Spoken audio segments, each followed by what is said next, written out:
ቀደም ሲል ካነሳዋቸው ጉዳዮች በተጨማሪ ተነስተው ያልተዳሰሱ ዋና ዋና ጉዳዮች ለመነካካት እሞክራለሁ። በመጀመሪያ ግጭቱን በሚመለከት ጦርነቱን በሚመለከት እና የሰላም ሂደቱን በሚመለከት ለተነሳው ጉዳይ የተከበረው ምክር ቤት እንደሚያስታውሰው እንደሚገነዘበው ከጅምሩ ጀምሮ የኛ መሻት የኛ ፍላጎት ግጭት የሚባል በሀገር ውስጥም በአካባቢ ሀገራትም እንዳይኖር ማድረግ ነው። ለምሳሌ ከኤርትራ ጋር የቆየውን ግጭት በሰላም እንፍታ ብለን ኤርትራ ድረስ የተጓዝንበት ዋነኛው ዓላማ በኢትዮጵያና በኤርትራ መካከል ሰላም ቢኖር ሁለቱም ሀገራት ይጠቀማሉ ከሚል መነሻ ነው። ይሄ በቀጥታ ኢትዮጵያን የሚመለከት ጉዳይ ነው። ነገር ግን ሶማሊያና ኬንያ ሲጋጩ ግጭት አያዋጣም አንድ መሆን አለባችሁ ብለን የሶማሊያን መሪ ናይሮቢ ወስደን ያገናኘነው ለመፍታት የሞከርነው ቀጥታ ባይመለከተንም ግጭት ስለሚጎዳን ሳውዝ ሱዳን ምክትል ፕሬዝዳንቱ ከሀገር ወጥተው ሳውዝ አፍሪካ በነበሩበት ጊዜ ውስጥ ወደ ሀገር እንዲመለሱና ንግግሩ እንዲጀመር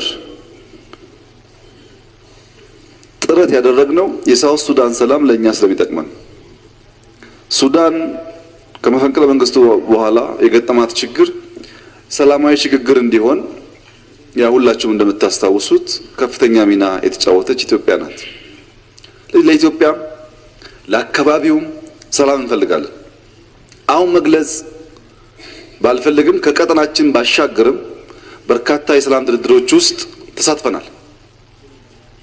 ሰላም ያስፈልጋል። ሰላም በጣም ወሳኝ ነገር ነው። ለሰላም የሚከፈል ዋጋ ካለ ለመክፈል ዝግጁ መሆን አለብን። ለሰላም የሚሰጥ ማንኛውም ነገር ካለ ማድረግ ተገቢ ነው። ሰላም ሁሉ ጊዜ የሚደናቀፈው በግጭት ነው። ሰላም የሚወዱ ሰዎች ግጭት እንዳይፈጠር ይጥራሉ። ግጭት ሲፈጠር ደግሞ እንዲያጥር ይሰራሉ። መልሶ ሰላም ሮል አውት እንዲያደርግ እንዲቀጥል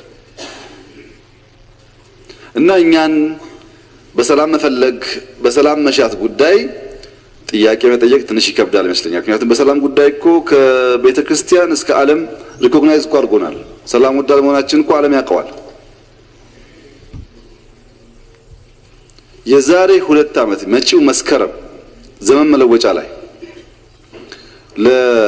ለኢትዮጵያ ቴሌቪዥን ኢንተርቪው ላይ የትግራይ ህዝብ የጥይት ድምጽ ይበቃዋል እንኳን ውጊያ የጥይት ድምጽ አያስፈልገውም ብዬ እኮ ወር 2 ወር ሳይሞላ ነው ውጊያ የገባን።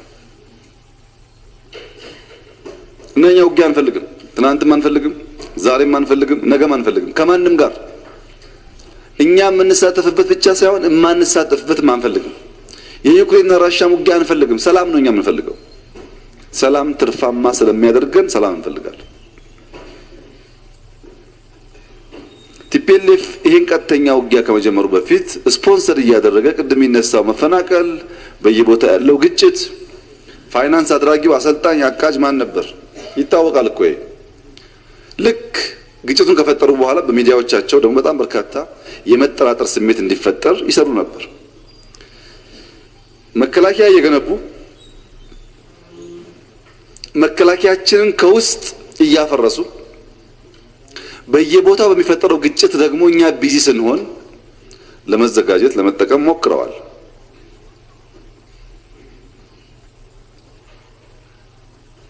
አሁን ሸኔ የሚባል ከሪፎርም በፊት 4000 5000 የሌለው በየወሩ 1000 2000 እየተማረከ እየተገደለ የሚፈለፈለው ኬት ነው ሪሶርሱ? ትንሽ ከመንደር ንግግር ወጣ ብሎ ማየት ያስፈልጋል። እና የግጭቱ ዋናው መንስኤ ቲፒኤልኤፍ የፖለቲካ ሽንፈቱን እየዋለ እያደረ መቀበል ተቸገረ። እኛ መጀመሪያ እንደምታውቁት ስኪርቶ ብቻ ነው ሐሳብ ብቻ ነው ያለን። ጦሩም ታንኩም ብሩም በነሱ እጅ ነው። ካሸነፍን በኋላ ያንን ሽንፈት መቀበል ስላልቻለ ሽንፈቴን በጉልበት ላሳካው እችላለሁ አንድም እያበጣበጥኳቸው ያም ካልሆነ በራሴ መትቼ በአጭር ጊዜ ውስጥ እኮ ነው ይሄን መንግስት እናፈርሰዋለን ብለው በግልጽ ይናገሩ ነበር። መንግስት እጥላለሁ፣ ሀገር አፈርሳለሁ፣ ህዝብ አናክሳለሁ፣ ይሄ እንዲሳካ ሲኦልም ገባለሁ ብሎ ተነሱ። ተው አያዋጣም። እየተዋጋን እንኳን ታስታውሱ ከሆነ 2-3 ቀን አልቲማተም እያልን ይቁም፣ እጃችሁን ስጡ፣ ይቅር እንል ነበር። ታስታውሱ ከሆነ እየተዋጋን እና መጀመሪያ ለምን ተዋጋችሁ የሚል ሐሳብ ያለው ሰው ካለ እኛ አልተዋጋንም ተከላከልን እንጂ ታንካችንን፣ ጀነራላችንን፣ ወታደራችንን በተኛበት በገዛ ቤተሰቡ አፍነው በሺ የሚቆጠር ሰው ይዘውብን ንብረት ስለተያዘብን ልንከላከል ተቋማችን ሄድን። ሀብታችንን የተያዘብንን ሰው አስመለስን። እንዳንወጣ ደግሞ ህዝቡ ተቸገርኩ አለ። ከዚያ በፊት ታስታውሳላችሁ በተደጋጋሚ መውጣት እናስብ ነበርኛ ሌላ ምን ሰጋባቸው ኤሪያ ስላለ አትወጡም የተባልነው በቲፒኤልኤፍ ነው። ሰው እያስተኙ አትወጡም አሉ። እንዳንወጣ ደግሞ መንገድ፣ መብራት፣ ውሃ፣ ጤና ችግር አለ ተባል። ህዝባችን ነው ብለን ቢሊየንስ መድበን ስንሰራ እኛ ልማት እየሰራን እነሱ ሌላ ዝግጅት ያደርጉ ነበር። በዓለም ሚዲያ ደግሞ ካምፔን ይደረግብናል። ምን አጨቃጨቀን? እኛ የኛ መኖር ካልተመቻቸው ሲፈልጉን እንገናኛለን ብለን ስንወጣ ደግሞ አሁን ነው ጊዜው ብለው በማስ በሰልፍ እንደ ያው የምታውቁትን አይነት ጦርነት አካሄዱ። ያኔም ተከላክለን ወደ ክልል ከመለስናቸው በኋላ ከዚህ በኋላ እንቀጥልም ብንቀጥልም በኋላ ረሃብ፣ ስደት፣ መፈናቀል ምናምን ይበጣና ተጨማሪ ጣጣ ነው የሚመጣብን ብለን ቆም።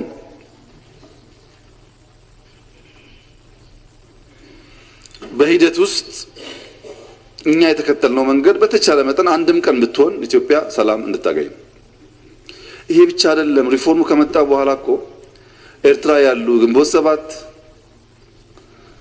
ኦነግ፣ ኢሃፓ፣ ሌላ ስማቸው ብዙ የሆኑ ፓርቲዎች ኑ ግቡ በጋራ ሀገርና ልማ አላልንም እንዴ? አስገብተናል እኮ። ሽግግሩን ቅድም የነካካውት ጉዳይ በምርጫ በዲሞክራሲያዊ መንገድ የኢትዮጵያ ተሰልፎ ከመረጠን በኋላ ግድ የለም ብቻችንንማ አንመራም፣ በፌደራልም በክልልም የሚፎካከሩ ፓርቲዎች ምርጫ ከተወዳደሩ ይግቡ ብለን ፓርቲዎች እኮ ካቢኔ አባላት ናቸው። 3 የካቢኔ አባላት እኮ የሚፎካከሩ ፓርቲዎች ናቸው። በዓለም ላይ አሸንፎ ሲት ሼር የሚያደርግ አንድ ፓርቲ አታገኝም። ከተሸነፈ ሼር ያደርጋል፣ ካሸነፈ ግን አያደርግም። ይቅር ባህል ይቀየር፣ አብረን እንስራ ነው ዓላማ። we don't regret መጠናከር አለበት። አንዳንዶቹ ግጭት በገጠመን ወቅት እዚህ ፓርላማ ያሉ ሰዎች ጭምር ከብልጽግና አባል ባልተለየ ሁኔታ ኢትዮጵያን ሊከላከሉ ተሰልፈዋል። ለዚህ ፓርቲ የሚለው ጉዳይ ሁልጊዜ የማይሰራ አንዳንዴ በትብብር ልንሰራ የምንችልባቸው ሁኔታዎች እንዳሉ ስለሚያመላክት ስልጣን ብንጋራ ችግር የለው፣ አብረን ሀገር ብናለማ ብናቀና ችግር የለው።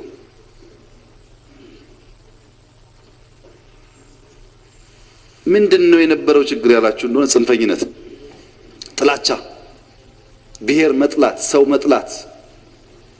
ጥላቻ መርዝ ነው። ይኸውላችሁ ባለፉት 50 ዓመታት ዩናይትድ አረብ ኤሚሬት የሚባል ሀገር በተለምዶ ዱባይ አቡዳቢ የሚባለው ሀገር ሼክ ዛይድ ጀምረውት አሁን ሼክ መሐመድ የሚሉት ሀገር በ50 ዓመት ውስጥ ዱባይን ከአፈር ወደ ወርቅነት ቀየረ። ከድንኳን ታይቶ ወደማይጠገቡ ህንጻዎች ቀየረ። በልቶ መጥገብ ሳይሆን እንደኛ 100 ሚሊዮን ቁጥር ያለውን ህዝብም የሚያበላ ሀብት ፈጠሩ በ50 ዓመት ውስጥ። ከምንም ተነስተው እጅግ አስደማሚ ውብ በዓለም ተመራጭ ሀገር ፈጠሩ። የሚያደምጥ የሚከተል የሚያግዝ ልማት የማያደናቅፍ ህዝብና የሚሰሩ አመራሮች ተባብረው ሀገራቸውን ቀየሩ። ይሄን ቁጥርኛ ጋምጡት። ቲፒኤልኤፍ ሲደመር ሲቀነስ 48 47 49 ዓመት ታግሏል። ቢያንስ ትግራይን ከ81 ጀምሮ እስካሁን እያስተዳደረ ነው። 30 ምናምን ዓመት ባለፉት 50 ዓመታት ወይም 48 ዓመታት የቲፒኤልኤፍ ትግል የትግራይ ህዝብ ምን አተረፈ ካላችሁ ጥላቻ፣ ጦርነት፣ ልመና። የዛሬ 50 ዓመትም ችግር አሁንም ችግር። የዛሬ 50 ዓመትም ኢንፍራስትራክቸር የለም ዛሬም የለም። የዛሬ 50 ዓመትም ስደት አለ አሁንም ስደት አለ። አንዳንዶች በ50 ሀገር የሌላ ሀገር ያደርጋሉ በቁጥርም በስፋትም ከትግራይ የሚያንሱ። አንዳንዶች ደግሞ እነሱ 50 ዓመት ኮብራ ይቀያይራሉ ሰው እዛው ነው። በቲፒኤልኤፍ አጠቃላይ ትግል 1000 2000 5000 10000 የዛ አካባቢ ሰዎች ኮብራ መርተው ሊሆን ይችላል። የትግራይ ህዝብ ግን ምንም አላገኘም። ይሄን እንኳን ቆሞ ለማሰብ ይሄን እንኳን ቆሞ የኛ መፈጠር ምንድነው ቲፒኤልኤፍ ከናካቴው ባይፈጠር የትግራይ ህዝብ ምን ያጣ ነበር ብሎ እንኳን ለማሰብ ዝግጁ አይደለም። ከናካቴው ባይፈጠር አንዳንዶች አሁንም ፓርቲ ስንሆን በእኛ ፕሬዘንስ በእኛ መፈጠር በህዝባችን ላይ ምን ቫልዩ አድ እናደርጋለን የሚለው አብረን ካላየን በስተቀር መፈጠርና እድሜ መቁጠር ብቻ ዋጋ የለውም። እና ጦርነቱ ሲጀመርም የኛ አይደለም እየለመን ነው። አትችሉም አይችሉም ተብለን ያው ብዙዎች ልካችንን ስለማያውቁ በልካቸው እያሰቡ የመክሮት ጉዳይ ነው ያኔም ዛሬም ያለው። የኛ መሻት በውጊያ የተገኘውን ድል በሰላም መድገም ነው። በውጊያ አትፈርስም ብለን ሀገር አስቀጥለናል። ኢትዮጵያ በልማት ጎዳና ላይ ነው ያለችው፣ ጥያቄ የለውም። ብዙ ፈተናዎች መቋቋም የሚችል ተቋም እየገነባች ነው፣ ጥያቄ የለውም። አይታችሁታል። ለልጆቻችን ቁርሾ አንተው፣ ጥላቻ አንተው። እኛ ዋጥ አድርገን ኢሞሽናችንን ወደ ሰላም እንሄድ። ምን ፈልገው ይሄንን ነው። ከቲፒኤልኤፍም ከማንም ሰው ሰላም ፈላጊ ከሆነ ሰው ሁሉ ጋር ሰላም ነው የምንፈልገው ከማንም ጋር። ለምን? ከእያንዳንዷ የሰላም ቀን ትርፍ ስለምናገኝ። ጥይት ይተኮሳል፣ ዶላር ነው። ሰው ይሞታል፣ ወጣት ነው። ሽማግሌ እኮ አለ ይሞተው፣ ወጣት ነው። ሊሰራ የሚችል ሰው ይሞተው፣ በዛም ሞተ በዚህም ሞተ፣ ያው ነው። ማስቀረት የሚቻል ከሆነ ለሰላም መቆም ችግር የለውም። ይሄ እንደተጠበቀ ሆኖ ናይጄሪያ ተገናኙ፣ ሶማሊያ ተገናኙ፣ አውስትራሊያ ተገናኙ፣ ሶሪያ ተገናኙ የሚባል ተረት ግን ተረት ነው። እሱ ተረት ነው። አጋጣሚ ናይጄሪያ በነበርኩበት ጊዜ እኔ ከናይጄሪያ መንግስት ጋር በነበረ ንግግር በጣም በርካታ ኢሹስ ነበረን። እንደ አጋጣሚ ሆኖ ለአንዲት ሰከንድ ቲፒኤልኤፍ የሚል ወርድ አልተነሳም። እነሱም ኮንሰርናቸው አልነበረም። እንደውም እንደ አልፎ እንደምንጠየቀው የሰሜን ጉዳይ ምን ሆነ አላሉንም። ሌሎች ጉዳዮች ነው ጊዜ አባከን። ግን ናይጄሪያ፣ ሶሪያ፣ ሶማሊያ እየተባለ ይነገራል። እሱ ስህተት ነው። ክቡር ዶክተር ጫኔ ላነሱት ያው ናቸው ላነሱት ጉዳይ ፓርላማው ብቻ ሳይሆን የኢትዮጵያ ሕዝብም ንግግር ሰላም የሚፈልግ ቢሆንም የማወቅ መብት አለ እና ብልጽግና ተሰብስቦ ከእንግዲህ በኋላ ያለውን ጉዟችን እንዴት ነው የምንፈታው ብሎ አሁን ወጥተው የሚያሙትም ጭምር ባሉበት ስብሰባ ላይ በስራ አስፈጻሚ ኮሚቴ አቋቁሟል። ክቡር አቶ ደመቀ መኮንን ይመሩት ኮሚቴ ሰላሙን በሚመለከት ኢትዮጵያ ምን ትፈልጋለች? ዝም ብሎ ድርድር አይካሄድም። ብዙ ስራ አለ። ምን ሲሳካ ነው የምንነጋገረው? እንዴት ነው የምንነጋገረው የሚለውን ጉዳይ የሚያጠና ኮሚቴ ተቋቁሞ ኮሚቴው ሲያጠና ቆይቷል። እስከዛሬ ድረስ እስካሁን ለስራ አስፈጻሚ ሪፖርት አላቀረበም። ምናልባት በሚቀጥሉት 15 ቀናት እንጠብቃለን። ኮሚቴው ሪፖርት ይዞ ሲቀርብ 1 2 3 4 ሲሟሉልኝ ንግግር ማድረግ ይችላልው። በዚያ ሳይድ ይሄ እንዲሟላ ፈልጋለሁ፣ እኔ ደግሞ ይሄን አደርጋለሁ፣ ለሰላም ስለ ይሄን ዋጋ ከፍላለሁ የሚል ሐሳብ ሲመጣ ለህዝባችን በግልጽ እናውጃለን። የሚደራደረውን ኮሚቴ ይሄው ኮሚቴ ነው። እኔ ናይጄሪያ ሄጄ ሶማሊያ ሄጄ መገናኝበት ምክንያት የለም። ተመድቧል ኮሚቴ አጥንቶ አውቆ የሚሰራ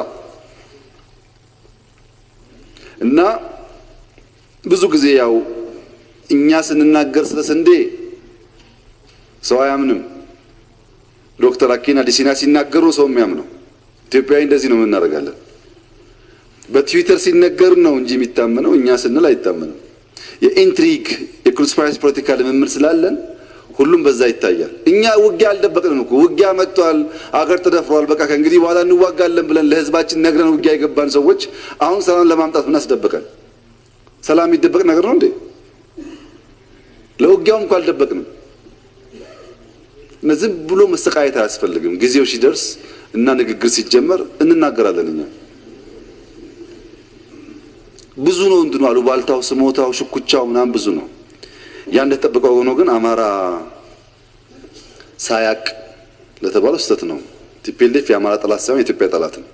የተዋጋውም ኢትዮጵያ ነው፣ የሞተው ኢትዮጵያ ነው። ይሄ ዝም ብሎ ነገር ሰንጥቆ ለራስ መውሰድ ትክክል አይደለም። አማራ የሚደራደር ከሆነ አማራ ብቻ ይዋጋ። እዛ እየሞተ ያለው ኢትዮጵያዊ ነው፣ የሚደራደረውም ኢትዮጵያዊ ነው። ጠላቱም የኢትዮጵያ ነው። በአማራ የሚቆም አይደለም እኮ አማራን ቆርጥሞ ኦሮሞን ቆርጥሞ የሚቆም አይደለም። ከጨረሰን ይቀጥላው ሌላ ጎረቤት ሀገር እና ለብቻ የተሰራ ስራ የለም፣ የብቻ ጠላት የለም። በጋራ እንሰራዋለን። አጋጣሚ ሆኖ በዚህ ፕላን ባይሆንም አቶ ደመቀ ናቸው ኮሚቴው የሚመሩት። ሌላ አማራ ፈልገን ካላመጣን በስተቀር የአማራን ጥቅም እና ሁኔታ ይገነዘባሉ። ሌሎቹ ሰዎች አሉበት፣ አማራ ተወላጆች ሆኖም ሌሎች ሰዎች አሉበት፣ አፋሮችም አሉበት፣ ሶማሌዎችም አሉበት። ኮሚቴ ውስጥ በጋራ እየሰሩ ነው። እኛ የምናስበው የኢትዮጵያ ችግር፣ የኢትዮጵያ ዕዳ፣ የኢትዮጵያ ፍዳ ነው። ኢትዮጵያውያን በጋራ እንቋቋማለን ብለን የምናስበው እና ነገሩን ዝም ብሎ ወደታች ማውረድ ጥሩ አይደለም። ባይዘወይ ለፖለቲካ ስንናገር እዛ ሰራዊቱ ጋር የሚያመጣውን ችግር ማሰብ ጥሩ ነው። እየሞተ ያለው በፀሐይ የተቃጠለ ያለውን ሰው ምንም አያገባህም ካልነው አደገኛ ነው፣ በኋላ ችግር ያስከትላልና በዛ ማየት ጠቃሚ ይሆናል። የኢትዮጵያ መንግስት፣ የኢትዮጵያ ሕዝብ ፍላጎት ግን አንድም ጥይት ኢትዮጵያ ውስጥ እንዳይተኮስ፣ ለጥይት የሚወጣው ዶላር ለመድኃኒት ለግንባታ እንዲውል ማድረግ ነው። የኛም የሕዝባችንን ፍላጎት። ማን ነው ጦርነትን አለ ልክ የሚያስጨው መዋጋት የማይችለው? ስንዋጋ የለም ስንመለስ ተዋጉ ይለናል። ብዙ በቃ ዓለም ላይ የምትሰሙት አሁን የትን ተቀምጦ በያገሩ ውጊያ ውጊያ ይላል። ውጊያ ሰፈር ሳይደርስ ማለት ነው። ውጊያ እኛ አንወድም፣ በጣም ነው ውጊያ የምንጠላው። እኔ በ14 ዓመቴ ነው ክላሽ የተሸከምኩት፣ አውቀዋለሁ እና አልፈልገውም፣ ማየት አልፈልግም። ብዙ ሲበላ አይቼዋለሁ። ውጊያ ጓደኛ ይበላ ወንድም ይበላ አደገኛ በሽታ ነው። ምን ያደርግልኛል? ውጊያ ልማት ነው የምፈልገው። ማን ነው ውጊያ የሚወደው? ውጊያን የማያውቅ ሰው ብቻ ነው ውጊያ የሚፈልገው። እና ሰላም እንፈልጋለን ማለታችን የተደበቀ ድርድር እናደርጋለን ማለታችን አይደለም። የተደበቀ ድርድርም ኩፍር የለውም። አሁን ተደራድረን ለምሳሌ መብራት ይገባላችኋል ብሎ መንግስት ቢወስን አሁን ሰሞኑን እንደሚወራው አይታይም እንዴ? መብራት ያላስገባ መቼም ስንት ሰው አለ የሚያስገባ። መደበቅ እኮ አይቻልም። እና ደብቆ ድርድር ደብቆ ምናምን የሚባል ነገር ብዙ ቦታ የለውም። ግን ለሰላም እስከሆነ ድረስ እናንተ በርቱ፣ አይዟችሁ፣ ሞክሩ፣ አቅማችሁ እስከቻለ ድረስ ሰላም አምጡ ነው ማለት ያለባችሁ። ትክክለኛውም የፓርላማ ጋይዳንስ መሆን ያለበት ወደ ሰላም ሂዱ፣ ኢኮኖሚ የለንም፣ ብዙ ድሃ አለ፣ ኢንፍሌሽን አለ የሚባል ምክር ቢሆን ይበልጥ ጠቃሚ ይመስለኛል። ይሄ እንደተጠበቀ ሆኖ የጸጥታ ተቋማት ዝግጅታቸው ምን ይመስላል የሚል ተነስቷል። የኛ የጸጥታ ተቋም ለቲፒኤልኤፍ አይደለም የሚዘጋጀው። የኛ የጸጥታ ተቋም ቲፒኤልኤፍን የሚልከውም የሚያስበውም የሚመኘውም የኢትዮጵያን ሕልውና እገዳደራለሁ ካለ ኢትዮጵያ የተባለች ድንቅና ታሪካዊ ሀገር አጽንቶ ለማስቀጠል ነው የሚዘጋጀው። የሰፈር ዝግጅት ብቻ እናደርግም። ይሄማ ሞኛ ሐሳብ ነው። አርሚ አዘጋጅተን ቲፒኤልኤፍ ጋር በሰላም ቢያልቅ እናፈርሰዋለን ማለት ነው። እንደዛ ነው። ቲፒኤልኤፍን የላከው እኮ ተላላኪ ይፈልጋል። እና ዝግጅቱ ኢትዮጵያን ለማስቀጠል ነው። እንዳያችሁት ደግሞ ጅማሮ ጥሩ ነው። ብዙ ስራ ይጠበቅብናል፣ ምን ጥያቄ የለውም፣ ገና ነው። ቢያንስ ግን አሁን ያለው አርሚ ቲፒኤልኤፍ ካለበት 2-3 እጥፍ በቁጥርም በቴክኖሎጂም በአቅምም ይሻላል። ይሄ ጥርጣሬ የለው። ይሄ በቂ ነው አይደለም። በየቀኑ የሚወለድ ዕውቀትና ብቃት ስላለ አብረን ማደግ አለብን፣ መማር አለብን፣ ማደግ አለብን። ኢትዮጵያ ትልቅ ሀገር ናት፣ ሀብታም ሀገር ናት፣ ታላቅ ሀገር ናት፣ ስመጥር ሀገር ናት። ልጆቿ ስላልገባቸው ቢያረክሷትም በአፍሪካ ቁንጮ የሆነች ሀገር ናት። መቀጠል አለባት። እሷን የሚያስቀጥል ተቋም ይገነባል። በዚህ አግባብ ማየት ጥሩ ነው። ተቋም ሲባል ግን ዶክተር እንዳነሱት የፊዚካል ውጊያውን የሚከላከል ብቻ አይደለም። የቨርቹዋል ውጊያው ከፊዚካል ውጊያው እየበለጠ ነው። ለምሳሌ ዘንድሮ በሳይበር ክራይም የደረሰው ዳሜጅ ባለም አቀፍ ደረጃ ከምን ገምተው በላይ ነው። 16 ቢሊዮን ዶላር በቀን በሳምንት አይደለም በቀን በሳይበር ዎርፌር ጥቃት ዳሜጅ ይደርስበታል። በቀን በአንድ ሰዓት ውስጥ 685 ሚሊዮን ዶላር ጥቃት ይደርሳል በዓለም ላይ።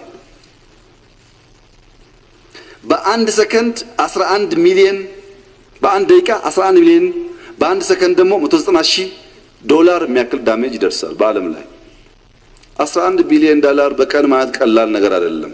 እኛ ከተዋጋንበት ውጊያ ሀብት በብዙ እጥፍ ይበልጣል። ኢትዮጵያ ላይ ባለፉት 9 ወራት ብቻ 5860 ገደማ የቨርቹዋል አታክ ተካሂደዋል። ኦልሞስት 6000 አታክ ደርሶብናል። በሚሊየንስ ብር ያጣንበታል፣ በቢሊየንስ ሴቭ ያደርግንበታል። እሳቸው እንዳነሱት ዋናው ፋይናንሻል ሴክተር፣ አይሲቲ ኢንፍራስትራክቸር እና ደግሞ ሬኢንፎርስመንት ኤጀንሲስ መንግስት ተቋማት እና ፕሮጀክቶቻችን በብዙ መንገድ ይሞከራሉ። ፕሮፋይሊንግ ላይ የሚሰራ ስራ አለ። ሳይበር ኤክስፕሎይት ለማድረግ የሚሰራ ስራ አለ። ሳይበር ዎርፌር አለ። ለምሳሌ ኮሮና መጣ፣ እኛ እንኳን ብዙ ችግር የለውም፣ አፍሪካ ግን በየሜዳው ሬሳ ይታያል፣ በሚሊየንስ ይሞታሉ ተባለ። እኛ ደጋጎች ነን፣ ከዚህ ሰውን አንሰማም፣ ከውጭ ሰውን ስለምንሰማ ሁሉም ሙያተኛ የሚባል አፍሪካ በየመንገዱ ይሞታል እያለ ሪፖርት ጽሑፍ ያወጣ ነበር። ሞትን እንዴ? ፈጣሪ እኮ ደግ ነው፣ አልሞትንም። አሁን ደግሞ ችግር አለ ዓለም ላይ። ችግሩ ወደዚህ ኤክስፖዝ ያደረጉት አፍሪካ በረሃብ ምክንያት ይሰደዳል እያሉን ነው። እነሱ የማይራቡ የማይቸገሩ ነገር ነው ይመስላቸው፣ ግን አይደለም። እንደዚህ አይነት አጀንዳ ኤክስፖርት አድርጎ ሞኛ ሞኞች እያጫወቱ ሰርቫይ ማድረግ ፍላጎት እዚህም እዛም አለ። ተሰብስበው ኮንፈረንስ ምናምን ብሎ ተቀምጦ ሳያፍር እኮ ነው አፍሪካ በረሃብ ትሰደዳለች ይላል። አፍሪካ ኤክስፖርት ብታደርግስ? እንደዚህ አይነት ጫወታዎች አሁን ድርድር እንደሚባለው ምሳሌ ድርድር በጣም ይገርመኛል። እኔ ክራፍት የሚደረግበት መንገድ አዚፍ ለሰላም መነጋገር የከፋ ነገር የሆነ ይመስል ሆም ብሎ ቁጭ ብሎ የሚሰራ ሰው አለ። ለምን? በውስጣችን መጠራጠር፣ በውስጣችን መባላት ለመፍጠር የሚደረግ ሙከራ ነው። እና ሰላምን በሚመለከት በቨርቹዋልም በፊዚካልም የሚደረግ ማንኛውም ጥቃት አቅም በፈቀደ መጠን ለመከላከልና ኢትዮጵያን እንደ ሀገር ለማስቀጠል እየተሰራ ነው ያለው።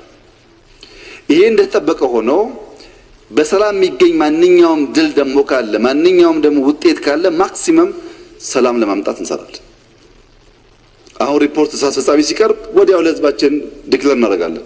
በእነዚህ ፖይንቶች ለመነጋገር ዝግጁ ነን ብለን። ለመነጋገር እኮ የምንፈልግበት ምክንያት በጣም ብዙ ነው። ዓለም በሙሉ እኮ ነው የሚያናግረን። እናንተን የሚያክል ሀገር እንዴት ራሱን ችግር አይፈታም እያለ እኮ ዓለም በሙሉ ያናግረናል። አይ ግድ የለም እኛ እንዋጋለን አይባልም። ከዓለም ጋር እኮ የምንኖረው። በዚህ በኩል እየለመንክ በዚህ በኩል ደግሞ እየፎከርክ እንዴት ይሆናል? አይሆንም። የግል ክብር ብቻ ሳይሆን የሀገር ጥቅም ይጎዳል። ይሄን ታሳቢ ያደረገ አካሄድ መሄድ ጥሩ ነው። ሰላም ከመጣ ነምበር 1 ተጠቃሚ ትግራይ ነው። አንደኛው መፈናቀል ብላለች እህቴ፣ አንደኛ የሚጠቀመው የትግራይ ህዝብ ነው። ከፍተኛ ችግር ላይ ስለሆነ ይሄ ፓርላማም ለዚያ ህዝብ መቆርቆር አለበት። ከሆነ ድንበር ቦታ ብቻ ሳይሆን ትግራይ ላይ ስደት፣ ረሃብ፣ ችግር እየበዛ ነው። ሰዎቹ እንደው ደንታ የላቸውም። ጄኔሬተራቸው ነዳጅ ካገኘ እነሱ የፓወር ጉዳይ ኢሹዋቸው አይደለም። እነሱ እንደ ውሃ ካገኙ ኢሹዋቸው አይደለም። ህዝቡ ይጎዳል መሃል ላይ ብሎ ማሰብ ከሁላችን የሚጠበቅ መሰለኝ እና በዚህ አግባብ ብናይ በሰላሙ ትግራይ ከተጠቀመ በኋላ አፋርም አማራም ኦሮሚያም ደቡብም ሁሉም ይጠቀማል። ኢትዮጵያም ጎረቤትም ይጠቀማል። ብዙ እኮ የሚነግደው በዚህ ጦርነት እኮ ብዙ የሚነግድ ሰው አለ። ቀጠናው ላይ የሚያቀባብል አለ። ለዛ ሁሉ መፍትሄ ይሆናል። እንግዲህ እኛ ሰላም ፈለግን ማለት እኛ ለሰላም ተጋን ማለት በዚያው ልክ ግብረ መልስ እናገኛለን ማለት ላይሆን ይችላል። እኛ ግን ሁሉ ጊዜ የምናውጀው ሰላም ነው። ምን ለምነው ለሰላም ነው። ሰላምን አልፈልግም ኢትዮጵያን አፈርሳለሁ ብሎ ከመጣ ደግሞ እኔን ካፈረስከኝ በኋላ አትችልም ብለን እንከላከላለን። ይሄ ያደረግነው የምናደርገው ጉዳይ ነው ማለት ነው እና ሰላምን ኮምፕሮማይዝ ማድረግ ተገቢ አይደለም። በዚህ አይነት ማየት ጥሩ ነው። ሽንትኑን ግን ተው፣ አሉባልታውን ወሬውን እንተው። እሱ ሊከፋፍለን ነው፣ ጥቅም የለውም። ሲደርስና ሲያስፈልግ በግልጽ የምናየውና የምንሰማው ይሆናል። ከህግ ማስከበር ጋር ተያይዞ የተነሳው ጥያቄ በመጀመሪያ የህግ ማስከበሩ ስራ የተጀመረው የብልጽግና አባላት ሆናችሁ ጉባኤ የተሳተፋችሁ ሰዎች እንደምታስታውሱት ጉባኤው ላይ አንዱ አጀንዳ ንግግር ህዝባችንን እናድምጥ፣ የህዝባችንን ስሜት እንረዳ ብለን ጉባኤ ዛሬ ጨርሰን በማግስቱ ሴንትራል ኮሚቴ ስብሰባ ነበረ። ስብሰባችን ላይ መጀመሪያው አጀንዳ የተወያየንበት ህዝባችን ጋር ከንወያይ፣ ህዝባችንን እናነጋግር። አሁን ከዚህ ጉባኤ ህዝቡ ይጠብቃል ብዙ ነገር፣ ምን እንደሚለን እንስማ ብለን ሁሉም ሰው ተሰማርቶ ውይይት ተካሄደ። በሀገር ደረጃ ብዙ ጉዳይ ተነስቷል፣ ግን 3 አንኳር ጉዳይ ተነሳ። አንድ ሰላም ሰላም ሰላም ሰላም ሰላም ሚል ከሰላም ጋር የሚያያዝ ጉዳይ ሁሉ ጋር ተነስቷል ከጫፍ ጫፍ። ሁለተኛ የዋጋ ግሽበት፣ ኑሮ ድን ተቸገርን፣ እኛ መርጠናቸዋል፣ እንድትሰሩልን እንፈልጋለን፣ ግን ባካችሁን መፍትሄ አምጡ የሚል በጣም ከፍተኛ ጥያቄ ነበር። ሶስተኛው መልካም አስተዳደር፣ በኑሮ ውድነት ላይ ሌቦች አስቸገሩን፣ የማይሰሩ ሰዎች አስቸገሩን፣ ይህንን ነገር መንግስት አንድ ነገር ያድርግልን የሚል ጥያቄ ነበር። ብዙ ጉዳይ አለ፣ ግን ዋና ዋናው 3ቱ ይሄ ነበር። ይሄን ሴንትራል ኮሚቴው ከተመለሰ በኋላ ከተወያየን በኋላ ጥናት እንዲጠና አደረግን በአገር ደረጃ። ጥናቱን በጋራ ስናይ ኦሮሚያ፣ አማራ፣ ቤኒሻንጉል 3ቱ ላይ በጣም ሰፋ ያለ ከሰላም ጋር የሚያያዝ ችግር አለ። አዲስ አበባ ደግሞ ቀማኞች በሞተር ሳይክል እየሄዱ ሞባይል የሚቀሙ፣ በሞተር ሳይክል እየሄዱ ቦርሳ የሚቀሙ ከመቀማት ጋር የሚያያዝና የጠላት ደግሞ ኤጀንት የሆኑ ሰዎች በስፋት አሉ። አምስተኛው ሶማሌ ነው። ሶማሌ ኮንትሮባንድና አልሸባብ አሁን ፎከሱ ሰሜን ስለሆነ ወደዚህ ኔትወርክ እያስፋፋ ነው እና አልሸባብ አለ፣ ኮንትሮባንድ አለ። እነዚህ 5 ላይ ፎከስ አድርገን ሌሎቹም ደግሞ ስራቸውን ይስሩ የሚል ስምምነት አደረግን። ይሄ ኦልሞስት 1 ወር ተኩል 2 ወር ሊሆን ይችላል ከዚያ ውይይት በኋላ የተደረገ ነው። በዚህ 2 ወር ተኩል ሲግኒፊካንት ኦፕሬሽን የተካሄደው ኦሮሚያ ክልል ነው።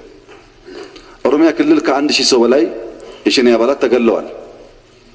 በሁለት ውስጥ በብዙ ሺህ ተማርከዋል። በጣም ሲግኒፊካንት የሚባል ውጤታማ ስራ አንዱ የተሰራው ኦሮሚያ ነው። ሁለተኛው አማራ ክልል ነው። አዲስ አበባ ላይም ሰፊ ስራ ተሰርቷል። በቤኒሻንጉልም ሰፊ ስራ ተሰርቷል። በአልሸባብና ኮንትሮባንድም ተሰርቷል። በድምሩ የገመገምነው በባለፈው ከህዝብ ውይይት በኋላ ሰላም ማረጋገጥ፣ ሰላም ማስከበር፣ ህግ ማስከበር ስራችን ውጤት እያመጣ ነው ገመገምንና ህዝቡን ደሞ እናወያየዋል። ህዝቡን ደሞ አወያይተን በቅርቡ በነበረው ሪፖርት የሰማሁት ከጫፍ ጫፍ የኢትዮጵያ ደስተኛ ነው። አማራ ክልል ብቻ ሳይሆን ምዕራብ ጎጃም በጣም ደስተኛ ነው በሰላም ማስከበሩ። ይሄን ክብራቱ ክርስቲያን ከተቻለ ሄዶ ቢያወያዩ፣ ጠፍተዋል አይመጡም እየተባለ ስለሆነ ሄዶ ቢያወያዩ፣ እውነቴን ነው ሰሞኑን ጠፍተዋል የሚል አሜቶች ሰምቼ ነው፣ ቢያወያዩ ይሰሙታል። ደስተኛ ነው። ለምን ደስተኛ ሆነ ያላችሁ እንደሆነ አማራ ክልል እናቶች መተኛት አይችሉም። ማታ ማታ ልክ እንደ ጨቢ ነው በቀጥይ ሲንጣጣ ነው የሚያድረው። በየከተማው ልክ በመናመርት ይመስል በዶላር የማይመጣ ይመስል ጠላት ጎኑን ተቀምጦ ተከበብ ያለው እያለ ዝም ብሎ ሲተኩስ ነው የሚያድረው። ሰው ይጨነቃል። የወጣ ልጅ ካለ ይጨነቃል። ይሄን ደግሞ እናንተ በደንብ ታውቁታላችሁ። ወደ ኦፕሬሽን ሳንገባ ከተቻለ በሰላማዊ መንገድ ይፈታ እና ሞክሯል።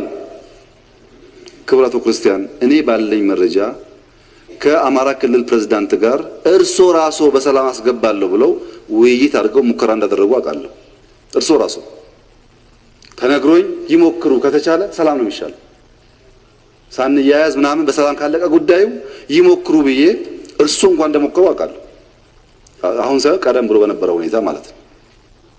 እና በሰላም የሚመጣ ነገር ካለ ከደስታ በላይ ምን ያደርግልናል? እኛ ገንዘብ እኮ የሚወጣው ከህይወት ብቻ ሳይሆን ከትንሿ ነገር ጀምሮ ኪሳራ ነው፣ አስፈላጊ አይደለም። ግን ሰላሙን ስለሚሄድበት ግሽበት ላይ ቅድም እንዳነሳሁት ጓሮ አትክልት ያለው ከዚህ ጊዜ በኋላ እኮ ነው ጓሮ ብለን ቤተ መንግስት የሰራ ነው። ቅድም ያነሳሁትን ድጎማ በሙሉ ያደረግነው ለዛ ነው። መልካም አስተዳደር ላይ ከ5000 በላይ የብልጽግና አባላት በሁሉም ክልል አስረናል፣ አባረናል፣ ከደረጃ ዝቅ አድርገናል። ከ5000 በላይ በዚህ 2 ወር ውስጥ ልክ ለተቃዋሚ ጋር ምናምን ሳይሆን በውስጣችን ያሉ ሌቦችም ለማጥራት ሙከራ ተደርጓል። በቂ ነው ወይ? አይደለም። ገና ብዙ ስራ ይጠበቅብናል። እርስዎ እንዳሉት በሰላም ከሞከርን በኋላ አልሳካ ሲል ብቸኛ ኃይል የመጠቀም ስልጣን ያለው መንግስት ነው። ለዛ ደግሞ አቅም አለው። አቅም እንደሌለው ሆኖ የታየበት ዋናው ምክንያት ዲሞክራሲውን ብንለማመድ የሚል ፍላጎት ስላለ ነው። ያም ሆኖ የፌደራል ስርዓት ስሪታችንን በደንብ መገንዘብ ጥሩ ነው። እያንዳንዱ ኦፕሬሽን በአማራ ክልል የተካሄደ ኦፕሬሽን 100% በአማራ ልዩ ኃይል የተካሄደ ነው። አንድም የፌደራል ጦር የለበትም። አንድ ሰው 100% የሚመራው ፕሬዝዳንት ነው። የሚሳተፈው የአማራ ልዩ ኃይል። እኛ ያደረግነው በሴኩሪቲ ካውንስል ጉዳዩን ካየን በኋላ ጥናቱ ሲቀርብ ክልሎች ይምሩት፣ የሴኩሪቲ ካውንስል አባላት ግን በየክልሉ ቴክኒካል ድጋፍ ስጡ ብለን የሚያደራጁ ሰዎች አሉ። መረጃ ድጋፍ ሜይሊ እነሱ የሚመራው ግን ፕሬዝዳንቱ ነው። አማራም፣ ኦሮሚያም፣ ደቡብም ሁሉ ቦታ ከተሳካም ከተበላሸም ማለት ነው። ፌደራል አንዳንዴ ሰው ታፍኗል ምናምን ሲባልም ህጋዊ የማሰር ስልጣን ያላቸው አስፈጻሚም የህግ ተርጓሚም አካላት በየክልል እንዳሉ ሰው አይገነዘብም። በየክልሉ ህግ አስፈጻሚ ያለ፣ ህግ አውጪ ያለ፣ ህግ ተርጓሚ ያለ፣ ህጋዊ ኮንስቲቱሽናል የሆነ የማስተር የመጠየቅ መብት ያለው። በዚህ ምክንያት አማራ ክልል የተደረገው ኦፕሬሽን በዝርዝር ሪፖርት መቅረብ ያለበት የአማራ ክልል ምክር ቤት ሲቀርብ ተወካዮች ህዝብ አነጋግረው ሪፖርቱን አቅርበው መነጋገር አለባቸው። እኔ ባልመራውት ኦፕሬሽን በዝርዝር ይሄን ያ ነው ምሎ አይደለም። ሪፖርት ሰምቻለሁ፣ ቅር ሰምቻለሁ፣ ሁኔታውን አውቃለሁ። ግን ልክ የፌደራል መንግስት እንደሚመራው እንደሚወራው አይነት ተደርጎ የቀረበው ስህተት ነው። የአማራ ኦፕሬሽን አማራ ይመራዋል፣ የኦሮሚያ ይመራዋል፣ የቤኒሻንጉል የሶማሌ ይመራዋል። ሁሉም ጋር ግን ድጋፍ ይደረጋል፣ ቴክኒካል ድጋፍ እና አንደኛው ኦፕሬሽኑ ሎካል መሆኑን ማወቅ ጠቃሚ ነው። ሁለተኛ በህዝብ ጥያቄ የተጀመረ መሆኑን ማወቅ ጥሩ ነው። ሶስተኛ ከተጀመረም በኋላ ህዝብ ደስተኛ መሆኑንና ሰላም እያገኘ መሆኑን ማወቅ ጥሩ ነው። ይሄ እንደተጠበቀ ሆኖ በስንዴ ማሳ ስንዴ ብቻ ሳይሆን እንክርዳድ፣ በብልጽግና ሐሳቢ ውስጥ አበልጻጊ ብቻ ሳይሆን ሌቦች እንዳሉት ሁሉ በሚያኮራ ስም በሚያኮራ እና ሁላችንን እንመካበት በሚገባ ስም ሌሎች መጠቀም ፈልገዋል። ፋኖ ለአማራም ለኢትዮጵያም ኩራት ነው፣ ምን ጥያቄ የለው። በጀግነት ተዋግቷል፣ በጀግነት ይዋጋ ወደፊትም። እሱ የአብይን ውዳሴ ሙገሳ ጠብቆ የሚዋጋ ሳይሆን አገሩ ወዶ የሚዋጋ ስለሆነ ከተነካችበት አይቆም፣ ወደፊትም አርጓል፣ ያደርጋል፣ እያደረገም ነው ያለው። ይሄ መመስገን አለበት፣ መወደስ አለበት፣ መከበር አለበት፣ ጥያቄ የለውም። ይሄንን ስም ግን መጠቀም ማድረግ ጥሩ አይደለም። በከተማ ቶክስ ብቻ ሳይሆን መዝረፍ፣ ሴቶች መድፈር፣ ህፃን መጥለፍ፣ ነጋዴ መዝረፍ፣ ግብር መሰብሰብ፣ ፎርጅድ ብር ማምረት፣ ይሄ ፋኖ ስራ ሊሆን አይችልም። ፋኖ ፎርጅድ ብር አይሰራም። ፋኖ ህፃን አይጠልፍም፣ ሴት አይደፍርም፣ መስመር ሲባጎ ለጥፎ ግብር አይሰበስብም። አማራ ክልል የነበረው ይሄ ነው። የአማራ ክልል ተወካዮች ታውቃላችሁ፣ የማታውቁ ከሆነ ሄዱና ጠይቁ ህዝባችሁ። በነገራችን ላይ ክብራቶ ክርስቲያን በአማራ ክልል ኦፕሬሽን ከተያዙ ሰዎች በጣም የሚገርሙት 3500 ሰው የታሰረው የከዳ ሰራዊት ነው። 3500 ሰው የያዝነው የከዳ ሰራዊት ነው። ከዚህ ውስጥ ከ2000 በላይ የአማራ ልዩ ኃይል ነው።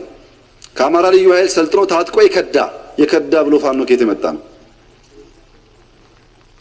አማራማ ሰልጥኖ ባለ በሌላ ሀብቱ አስታጥቆ ጠብቀኝ ካለው ቦታ ጠፍቶ የሰፈር አለቃ ሆኖ ክላሽ እየተኮሰ ህዝብ የሚያምስ ሰው ለምን ህግ ተከበረ ማለት ጥሩ አይደለም። ምክንያቱም እርሶ እንዳሉት አርሶ አደር ሰላም ካገኘን የሚያርሰው፣ ሀገር ሰላም ካገኘን የሚለማው።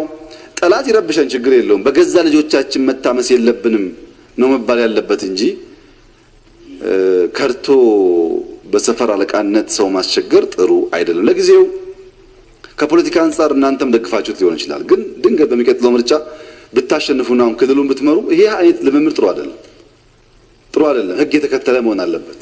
በነገራችን ላይ በአማርኛ ሚዲያ ቲፒኤልኤፍ አንዲት እናት 5 ልጆቿን ሰጠች፣ 3 ልጆቿን ሰጠች እያለ ይናገራል። ለማን ነው የሚናገረው? በአማርኛ ለኛ እኮ ነው። ለሷማ በትግርኛ የሚያወራት ለኛ ነው እየነገረን ያለው።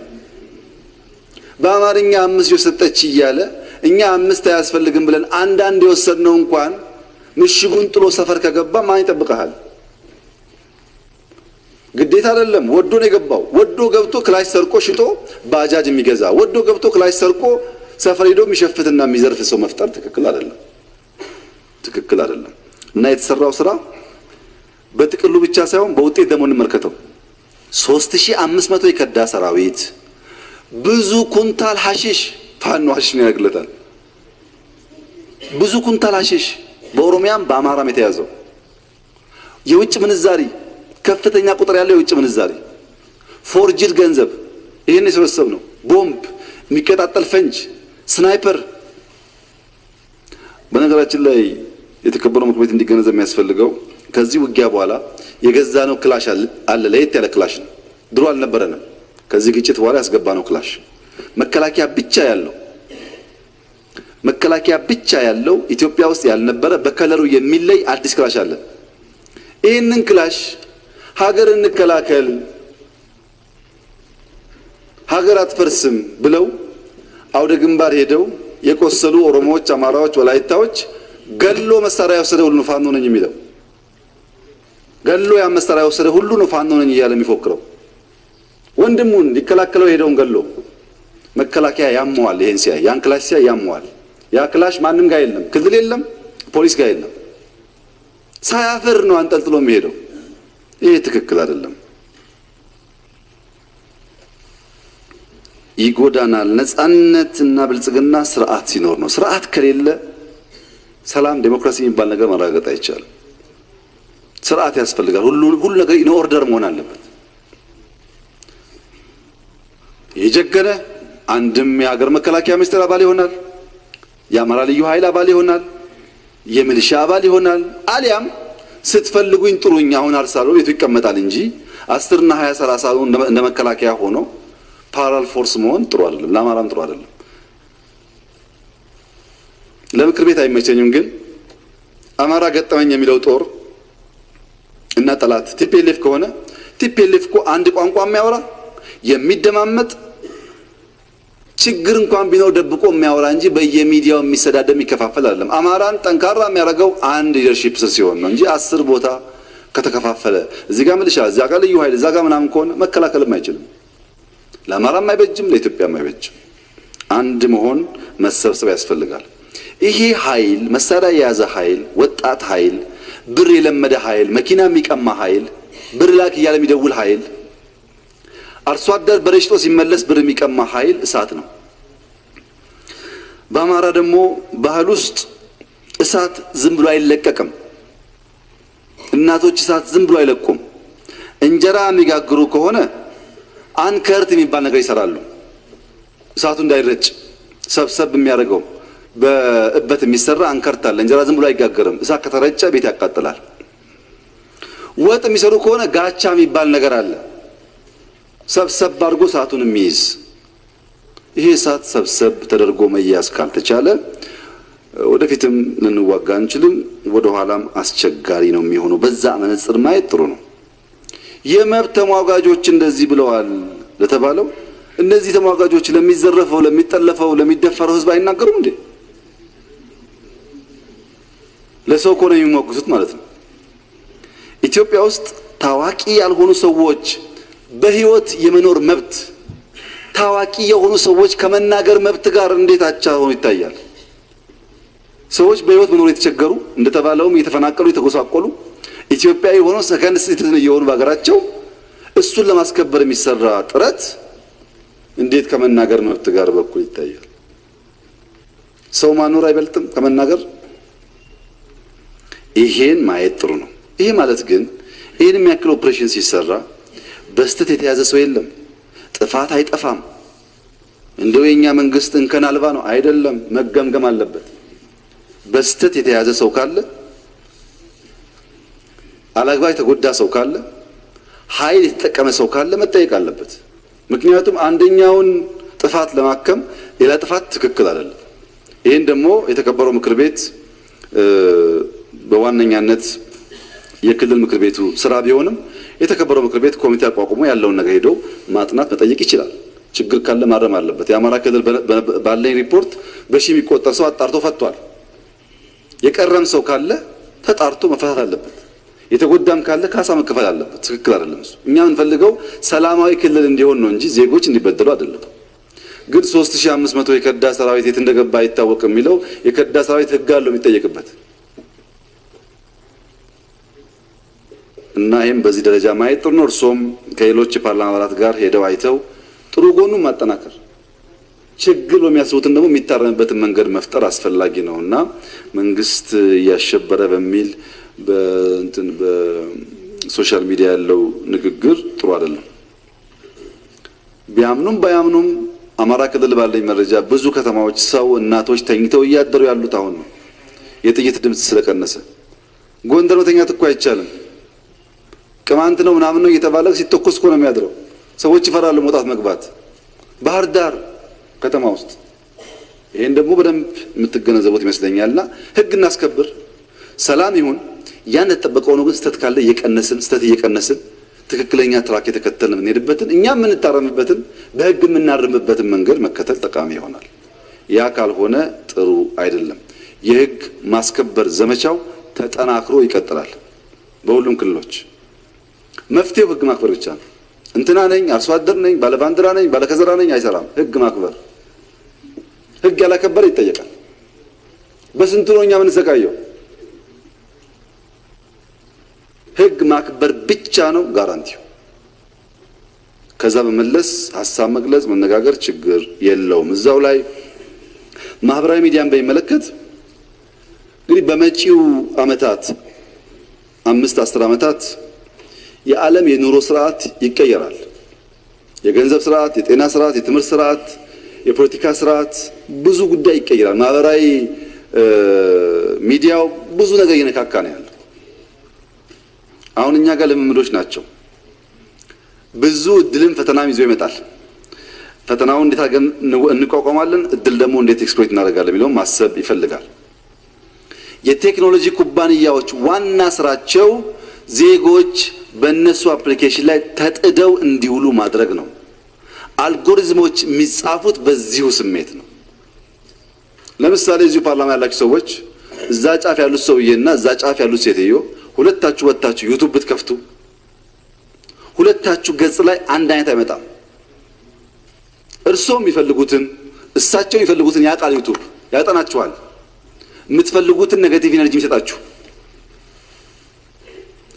ዩቲዩብ ላይ የሚሰሙ በጣም በርካታ በአጀንዳ ሴቲንግ የሚሰሩ የውሸት ዜናዎች ስንት ሰው ጭንቅላት እያመሱ ሳይተኛ የማያድር አገር የሚወድ ስንት ዜጋ አለ መሰላችሁ? ሰርቶ ውሎ ዜና ልስማ ብሎ ውሸት ዜና ሰምቶ ሲታመም የሚያድር ነገ ስራው የሚበላሽበት ሰው አለ በየሀገሩ። እነዚህ አልጎሪዝሞች በስድብ በጥላቻ በውሸት ብዙ ተከታይ ማፍራት ነው አላማቸው። ለምን? ብዙ ተከታይ ያለው ሰው ብዙ ብር ስለሚያገኝ። ኢትዮጵያ ውስጥ በዩቲዩብ የሚከፈል ገንዘብ ታክስ የሚከፍል ሰው እኮ የለም። እኛ ነን ዩቲዩቡን ላይክ ሼር እያደረግን እናባዛው። የሱ አካውንት ያለው ግን ሰምዌር ነው። ይሄን የሚዲያ ኦቶሪቲው እነ ኢሳም ማጣት አለባቸው። ካገኘ ኢንካም ታክስ መክፈል አለበት። ማንኛውም ዜጋ ከሚያገኘው ኢንካም ታክስ መክፈል አለበት። በዶላር እኮ ነው የሚሰበሰበው። በዚህ ምክንያት ማፋታት፣ ማጋባት፣ ማጣላት፣ ማዋደድ ምናምን ስራው በቃ ሁሉ ጊዜ መርዶ ነው ሰው እንዲያይ። ሰው በባህሪው ኔጌቲቭ ኢነርጂ ስለሚስበው ማለት ነው። ይሄን ከእናንተም ብዙ ይጠበቃል። ሌላው ችግር አክቲቪስት፣ ጋዜጠኛ፣ ፖለቲከኛ ተቀላቅሏል እኮ። አንድ ሰው ጧጧት አክቲቪስት ነው፣ አንቂ ነው፣ ከዛ ፖለቲከኛ ነው፣ ከዛ ደግሞ ጋዜጠኛ ነው። ሲያባላ አክቲቪስት ነው፣ ሲጠየቅ ደግሞ ጋዜጠኛ ነው። ይሄም ትክክል አይደለም ወገኖቼ። በቋፍ ነው ያለው። ይሄ ሀገር መጠናከር አለበት። ዝም ብሎ ማንም እየተነሳ መከላከያን የሚያፈርስ ስራ ሲሰራ አትደግፉ። እነዚህ አክቲቪስቶች እናንተ የምታወሩላቸው እኮ በኢሜል የአማራ ጀነራል አትዋጋ፣ የኦሮሞ ጀነራል አትዋጋ እያሉ መከላከያን የሚያፈርሱ ናቸው። መከላከያ ከፈረሰ በማንኛውም ሞመንት ውስጥ ተፈርሳለህ። ተቋም የሚያፈርሱን ሰዎች አክቲቪስት ነው ጋዜጠኛ ነው ያን ስም አንስታቸው። እኛ ሐሳብ በመናገር ያፈናችሁ ነው እንዴ? ኢትዮጵያ ውስጥ እንደ አብይ ደግሞ የተሰደበ መሪ አለ እንዴ? ዘፈን እስክስታ እስኪወረድበት እኮ ነው።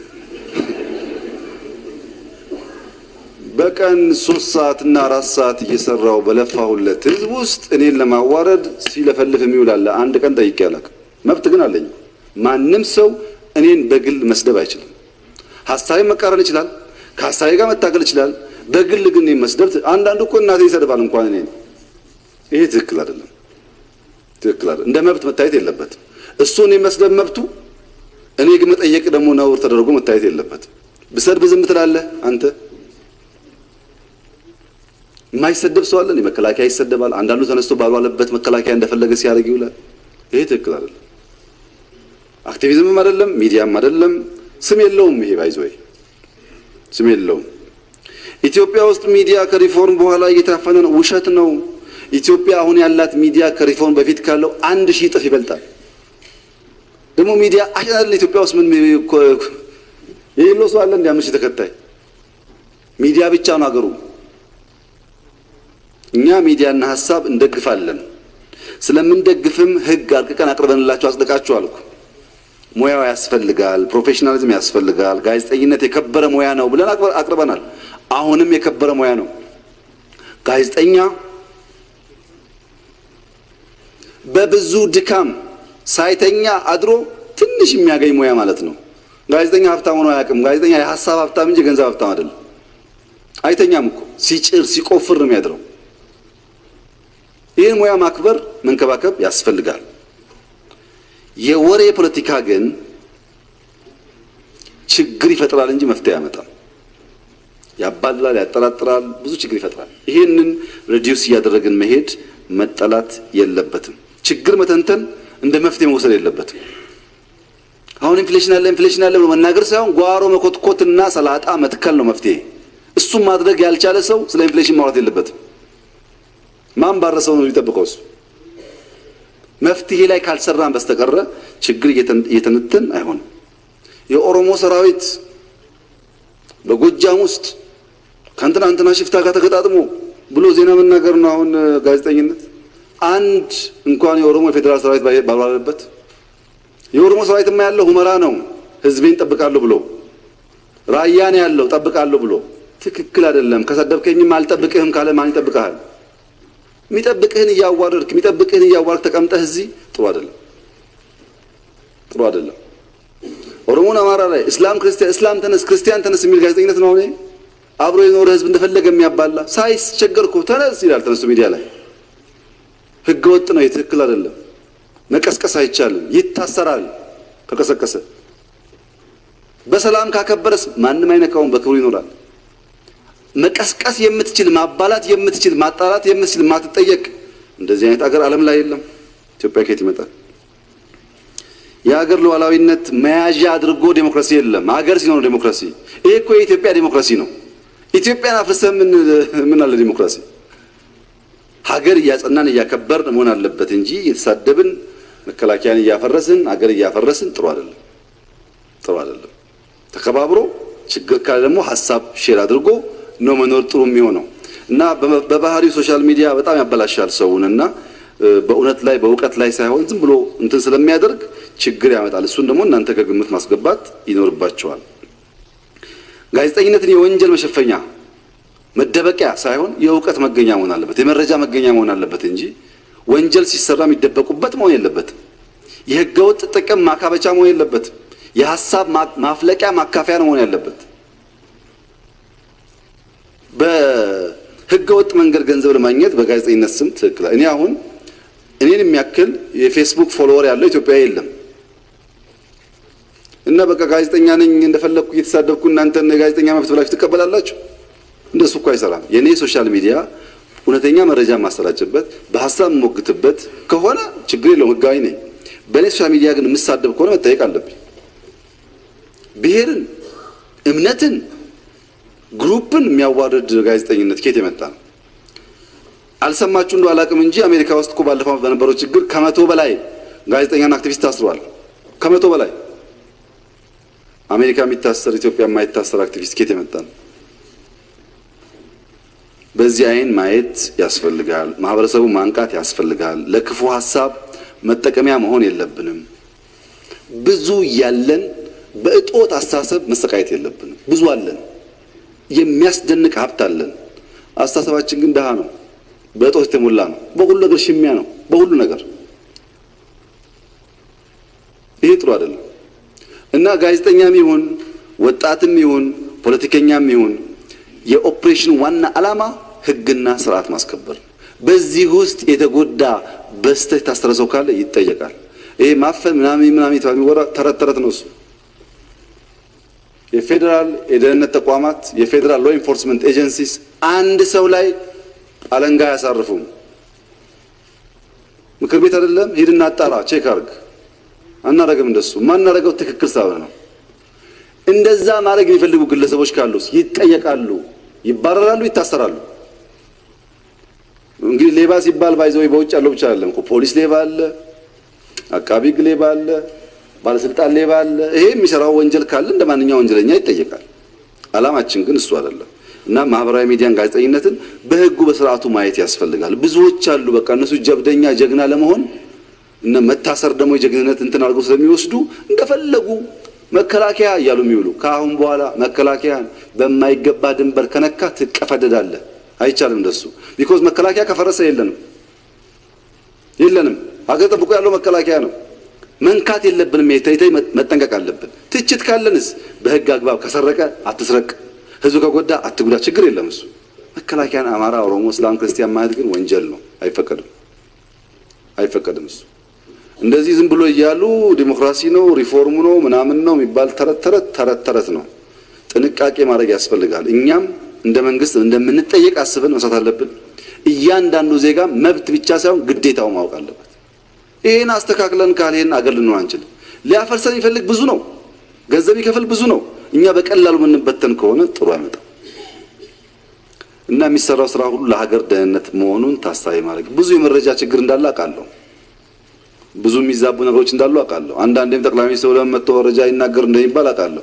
እነዚህ መረጃ ፈጣሪዎች እኮ ዋና ዓላማቸው ጠቅላይ ሚኒስትሩ በየቀኑ የእነሱን አጀንዳ እየመለሰ ስራ እንዳይሰራ ነው። እኔ ጊዜ የለኝም። በጣም ብዙ መስራቸው ጉዳዮች አሉ። በተፈበረከ ውሸት በሙሉ እየወጣው እንትን ምል ከሆነ ልሰራ አልችልም። አስፈላጊ ኒውስ አስፈላጊ ስራ ሲሆን በሚዲያ ብቻ ሳይሆን በራሴም ሰጣለሁ መረጃ። ተገቢ ነገር ሲሆን ጠየቃለሁ፣ ችግር የለውም። ግን ስራ ነው የሚያዋጣን። ፕሮጀክቶች ማየት፣ እርሻውን ማየት፣ ኢንዱስትሪውን ማየት፣ መደገፍ ያስፈልጋል። ጊዜያችን እዛ እናባክናለን። በስብሰባና በእንደዚህ አይነት ጉዳይ የሚባክን ጊዜ ለሀገር ልማትና ብልጽግና አያግዘንም። እናንተም እንድትደግፉን እንፈልጋለን። የብልጽግና ባላችሁ ተፎካካሪ ፓርቲዎች እዚህ ያላችሁ እንድትደግፉን እንፈልጋለን። ፖሊስ ሄዳችሁ በቅርበት አነጋግራችሁ ጋፕ ካለ አርማችሁ በመንግስትና በአንዳንድ ሰዎች መካከል ችግር ሲፈጠር ቅድም አቶ ክርስቲያን እንዳልኩት እያስታረቃችሁ እያግባባችሁ ማገዝ አለባችሁ። ለምን ሀገር ካለ ነው በጋራ የምንኖረው። ይሄ ከእናንተም የሚጠበቅ መሆኑን ማውሳት እንፈልጋለን። ተረኝነት በሚመለከት ተረኝነት የሚባለው ሐሳብ አለ ወይ እህቴ ላለችው እና ተረኝነት በሚመለከት ይሄ ፖለቲካ ቆየት ብሏል። 2-3 ወር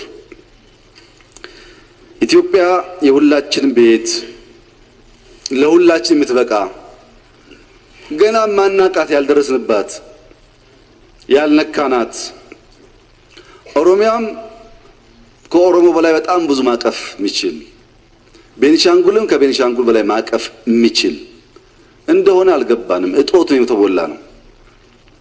እያደገን ስንሄድ በጣም ብዙ እንግሊዝ፣ ብዙ አሜሪካዊ፣ ብዙ ቻይና መምጣት አለበት።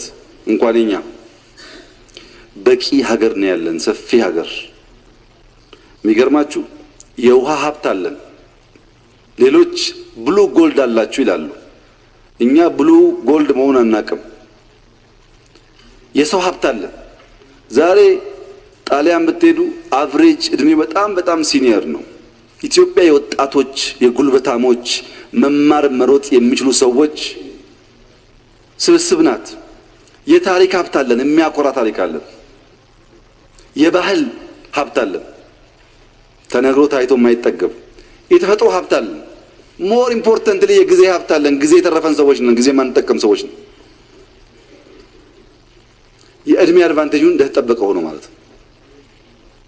ይሄንን ሰብስቦ መልማት ሲቻል ሀገርን እንደ ዕቁብ የሚያዩ ሰዎች አሉ።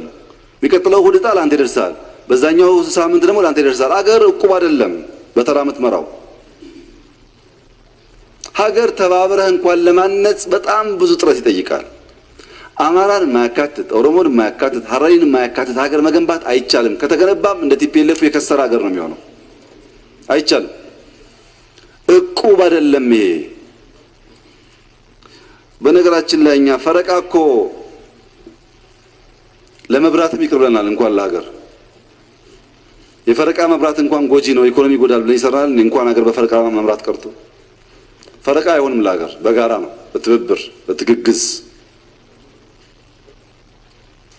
እና ሀገርን እንደ መብራት ፈረቃ የሚያስቡ ሰዎች የፖለቲካ ቁማር ወልደው ተረኛ የሚል አባባል በስፋት ኢትዮጵያ ውስጥ ላለፉት ወራት ተካሂዷል። እኛም ውስጥ ገብቷል። ከገባ በኋላ ጥርጣሬ ስለገባን ይሄን ነገር እናጥራ ብለን ለሲቪል ሰርቪስ አሳይመንት ሰጥተን ሙሉ ዳታው እንዲታይ ያደረግን። የኢትዮጵያ ኮንስቲቲዩሽን ህግ አውጪ፣ ህግ አስፈጻሚ፣ ህግ ተርጓሚ የሚባል 3 ምሰሶዎች አሉት። ርዕሰ ብሔሯን ጨምሮ 4። እነዚህ 4 ቦዲዎች አንዱ አንደኛውን በቀጥታ የሚያዘው አይደሉም። አስፈጻሚው ፍርድ ቤት አያዝም። እናንተ ህዝብ ተወክላችሁ ሁላችሁ የምትቆጣጠሩንም ማለት ነው። አስፈጻሚ 2 ምክር ቤት፣ የፍርድ ቤት ፕሬዝዳንት እና የሀገር ፕሬዝዳንት ቆጥረን ስናይ ተረኝነት አይታይም። የለም ተረኝነት። በሁለቱ አፈ ጉባኤዎች፣ በፍርድ ቤት ፕሬዝዳንት፣ በሀገር ፕሬዝዳንትና ጠቅላይ ሚኒስትር አንድ ኦሮሞ ነው ያለው። ስለዚህ ተረኛ ሊሆን አይችልም። አንድ ደግሞ ይገባዋል ብዬ አስባለሁ። ያንሳል ሊባል ይችላል፣ ግን ቢያንስ ይገባዋል ብዬ አስባለሁ። አይ በዛ ደረጃ አይደለም በሚኒስቴር ደረጃ ነው ያለው ችግሩ ተብሎ ታየ። ኢትዮጵያ 22 ካቢኔ ያላት ዛሬ 6 ኦሮሞ፣ 6 አማራ፣ 6 ደቡብ ሆኖ አያውቅም። በኢህአደግ ጊዜ 7 ኦሮሞ፣ 5 አማራ ነው የሚደረገው። ኮታው እንደሱ ነው። አሁን 6 ኦሮሞ፣ 6 አማራ፣ 6 ደቡብ ናቸው። በሚኒስቴር ደረጃ የለም። ውሸት ነው። አይ በሰራተኛ ደረጃ ይሆናል። እንደው አንዳንዶች ደውለውልኝ ኦሮምኛ የማይናገር ሰው ሰርቪስ አያገኝም ኢትዮጵያ ውስጥ ብለውኝም ስለነበር አንዳንድ ሰዎች በሰራተኛ ደረጃ ስናይ በዚህ ፓርላማ፣ በፌዴሬሽን ምክር ቤት፣ በፕሬዝዳንት ኦፊስ፣ በጠቅላይ ሚኒስትር ቢሮ፣ በአራቱም ተቋማት ኦሮሞ አንደኛ ቁጥር የለውም። ዘሆል ሰራተኛ ሲቆጠር ሁለተኛ ቁጥር ነው ያለው። 22 ካቢኔዎች አሉ። በ22ቱ ሚኒስትሪ ግብርናን ጨምሮ በጣም ብዙ ግብርና ውስጥ ኦሮሞ ይበዛ ስለሚባል ግብርናን ጨምሮ በ22ቱ ሚኒስትሪ ኦሮሞ ሁለተኛ እንጂ አንድም ቦታ አንደኛ ቁጥር የለውም። አንድም ቦታ። ይህ የተጣራ ፋክት ነው። ሄዳችሁ ሲቪል ሰርቪስ ከሰዓት ማየት ትችላላችሁ። በስልጣንም የለም፣ በሰራተኛም የለም። እንኳን ትርፍ ሊወስድ የሚገባውን አላገኘም። የለም። አይ በልማት ድርጊቶች ይሆናል ብለን ለማድረጆች ፈትሸናል። አንድ ኤግዛምፕል ላንስ። አየር መንገድ ኤክስኪዩቲቭ የሚባለው ማኔጅመንት ላይ ያለው አየር መንገድ የሚመራው 74% አማራ፣ 5% ትግራይ፣ 5% ኦሮሞ፣ 16% ደግሞ የተለያዩ ብሔሮች ደቡብና ብሔሮች አሉበት። 5% ነው ኦሮሞ ኤክስኪዩቲቭ ላይ ያለው። አይ እሱን ደግሞ ትተን ውጭ ሀገር አየር መንገድ በጣም ሰፊ ቦታ ስለሚሸፍን የውጭ ውክልናው እንደ ኤምባሲ ነው። ሰፋ ያለ ሪሶርስ ሰፋ ያለ ነገር ስለሚሰራ በኤምባሲ ደረጃ ይታያል። ኤምባሲ የሌለበትም ራሱ አየር መንገድ የሚሰራበት አለ። ስናይ በውጭ 52% አማራ፣ 16% ኦሮሞ፣ 15% ትግራይ፣ ሌላ 17% ነው የተቀሩት ይዘውታል። ፋክቱ ይሄ ነው። የትም ቢሮ ብትገባ ቴሌም ግባ የትም ግባ ፋክቱ ይሄ ነው። ለምን ተረኛ ተባለታል? ለምን ነው ተረኝነት የሚለው ጉዳይ የጦዘው? አንደኛ የምክር ቤት መጠየቅ የለበትም። ህግ አውጣ። ደቡብ አፍሪካ ህግ አለ፣ ኬንያ ህግ አለ። ማንም ሰው እኔም ሆንኩ ማንም ሰው ካላግባብ የህዝቦች ውክልና መጣስ የሌለበት ህጉ ይሄ ነው። እምነትን፣ ጾታን፣ ብሔርን ታሳቢ አድርገህ በዚህ ሬሾር መቅጠር ያለብህ ብላችሁ ህግ አውጡ።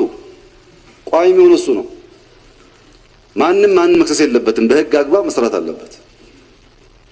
ከኬንያ ከደቡብ አፍሪካ ልምድ ወሰዱ። ሁለተኛው ችግር ትግራይና ኦሮሞን እኩል አድርጎ ማየት አለ። እኛ ድሮ ትግራይ ላይ ቁጥር በዛ ያልነው 6% መሆን ሲገባችሁ 7፣ 8፣ 10 ሆናችሁ ብለን ነው። እና አሁን ኦሮሞንም 6% አድርጎ የሚያስብ አለ። እንደዛ አይደለም። ኦሮሞ 35 ፕላስ ኦር ማይነስ % ነው። በኢኮኖሚ ኮንትሪቢዩሽኑ፣ በሴኩሪቲ፣ በማንኛውም ኮንትሪቢዩሽኑ እሱ ነው። ያንን ድርሻውን አብይ ጠቅላይ ሚኒስትር ስለሆነ ሊነፍገው አይችልም። ይቀራል የአብይ ጠቅላይ ሚኒስትርነት እንጂ መብቱን መንፈግ አይችልም። አብይ መብቱ ነው። ኢኳሊ አማራም ወላይታም ጉራጌም እንደዚሁ ማለት ነው። ለምን እቁብ ስላልሆነ። አሁን ማሸማቀቂያ ነው እንግዲህ ተረኛ ምናምን ብሎ አሸማቆ አንገት ማስደፊያ ነው። ስናይ ግን እንኳን ተረኝነት ገና የለም።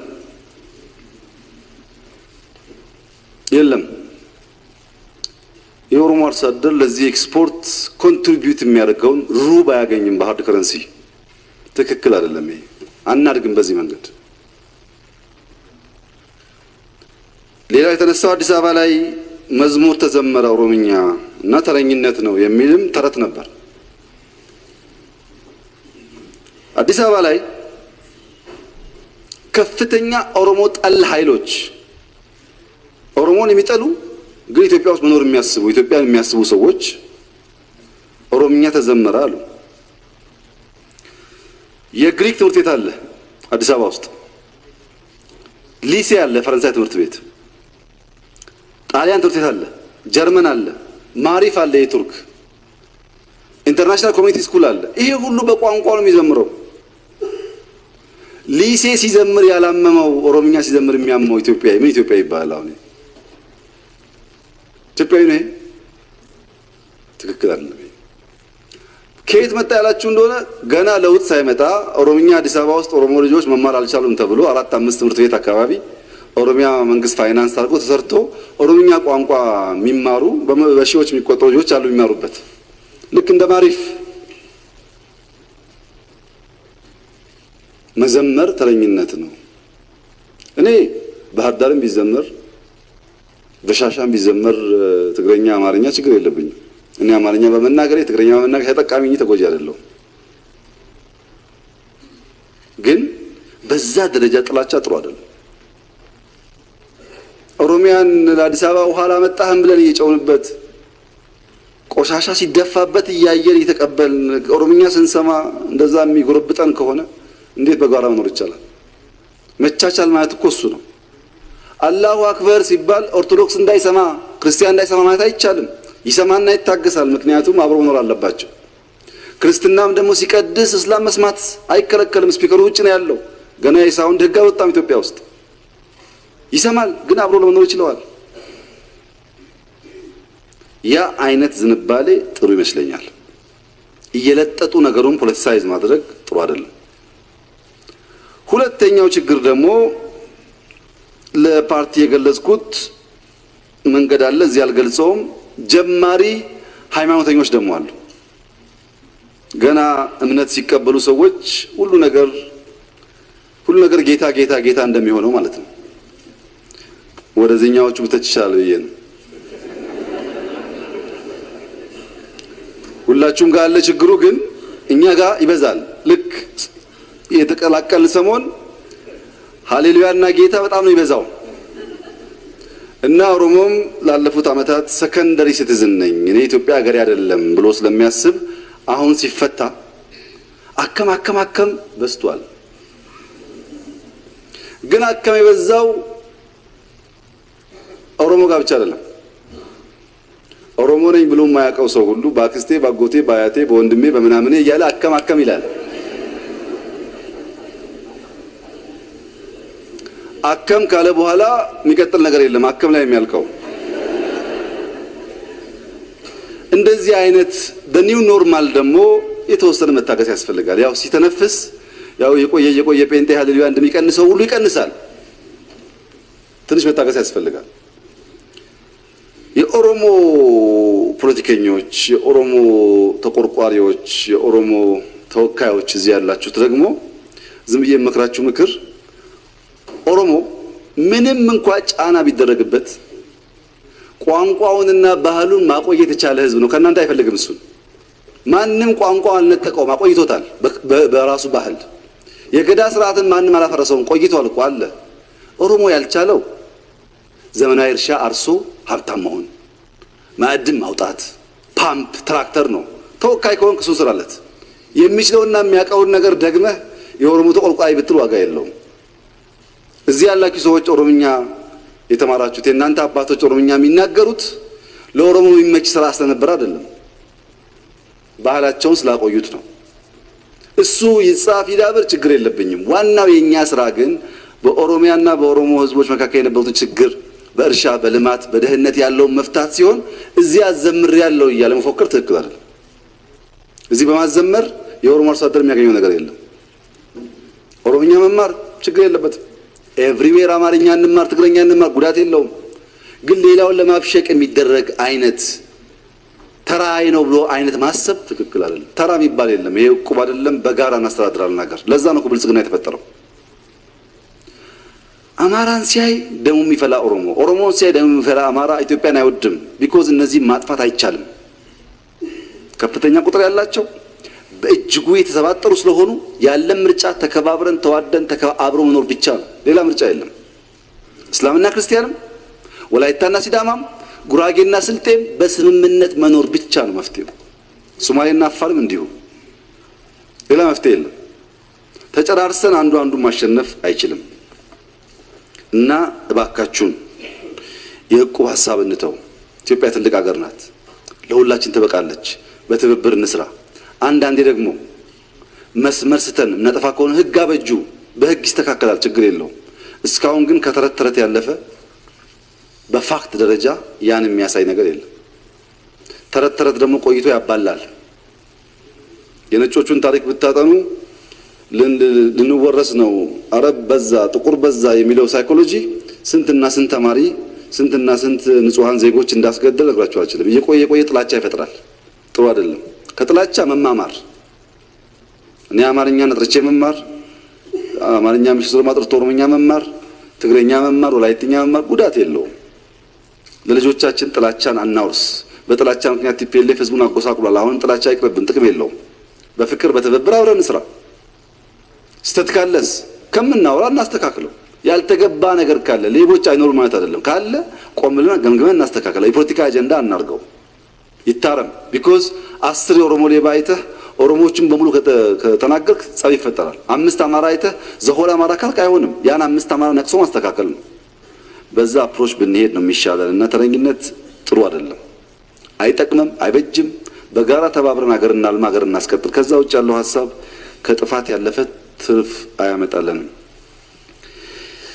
ይህን ካልኩ የኢንክሉሲቭ ናሽናል ዲያሎግን በሚመለከት የተነሳው ሐሳብ ስሙ ኢንክሉሲቭ ናሽናል ዲያሎግ ነው የሚለው። ኢንክሉሲቭ ማለት ሁሉም ያካትት፣ ናሽናል ማለት ሀገር አቀፍ፣ ዲያሎግ ማለት ደግሞ ዲቤት ያልሆነ ዲቤትና ዲያሎግ ይለያያል። ምክክርና ክርክር ይለያያል። እኛ ምክክር ነው ያለው እንጂ ክርክር አላለ። ክርክር ለምርጫ ነው። ምክክር ያልነው ለምንድን ነው? አክቲቭ ሊስነር ሆነን ከሌላ ወገን የሚመጣም ቁም ነገር ካለ አድምጠን ኢትዮጵያን የሚያጸና የሚበጅ ነገር እናርግ ነው። ዘሆል ኮንሰፕቱ ይሄ ነው። ክርክር አይደለም። የሚያጣላ ምናምን ጉዳይ የለው። ምክክር ነው። በምክክር ከተግባባን እሰየው፣ ካልተግባባንስ ህዝብ ይወስናል። ምን ችግር አለው? መንግስት እኮ አይወስንም፣ ህዝብ የሚወስነው።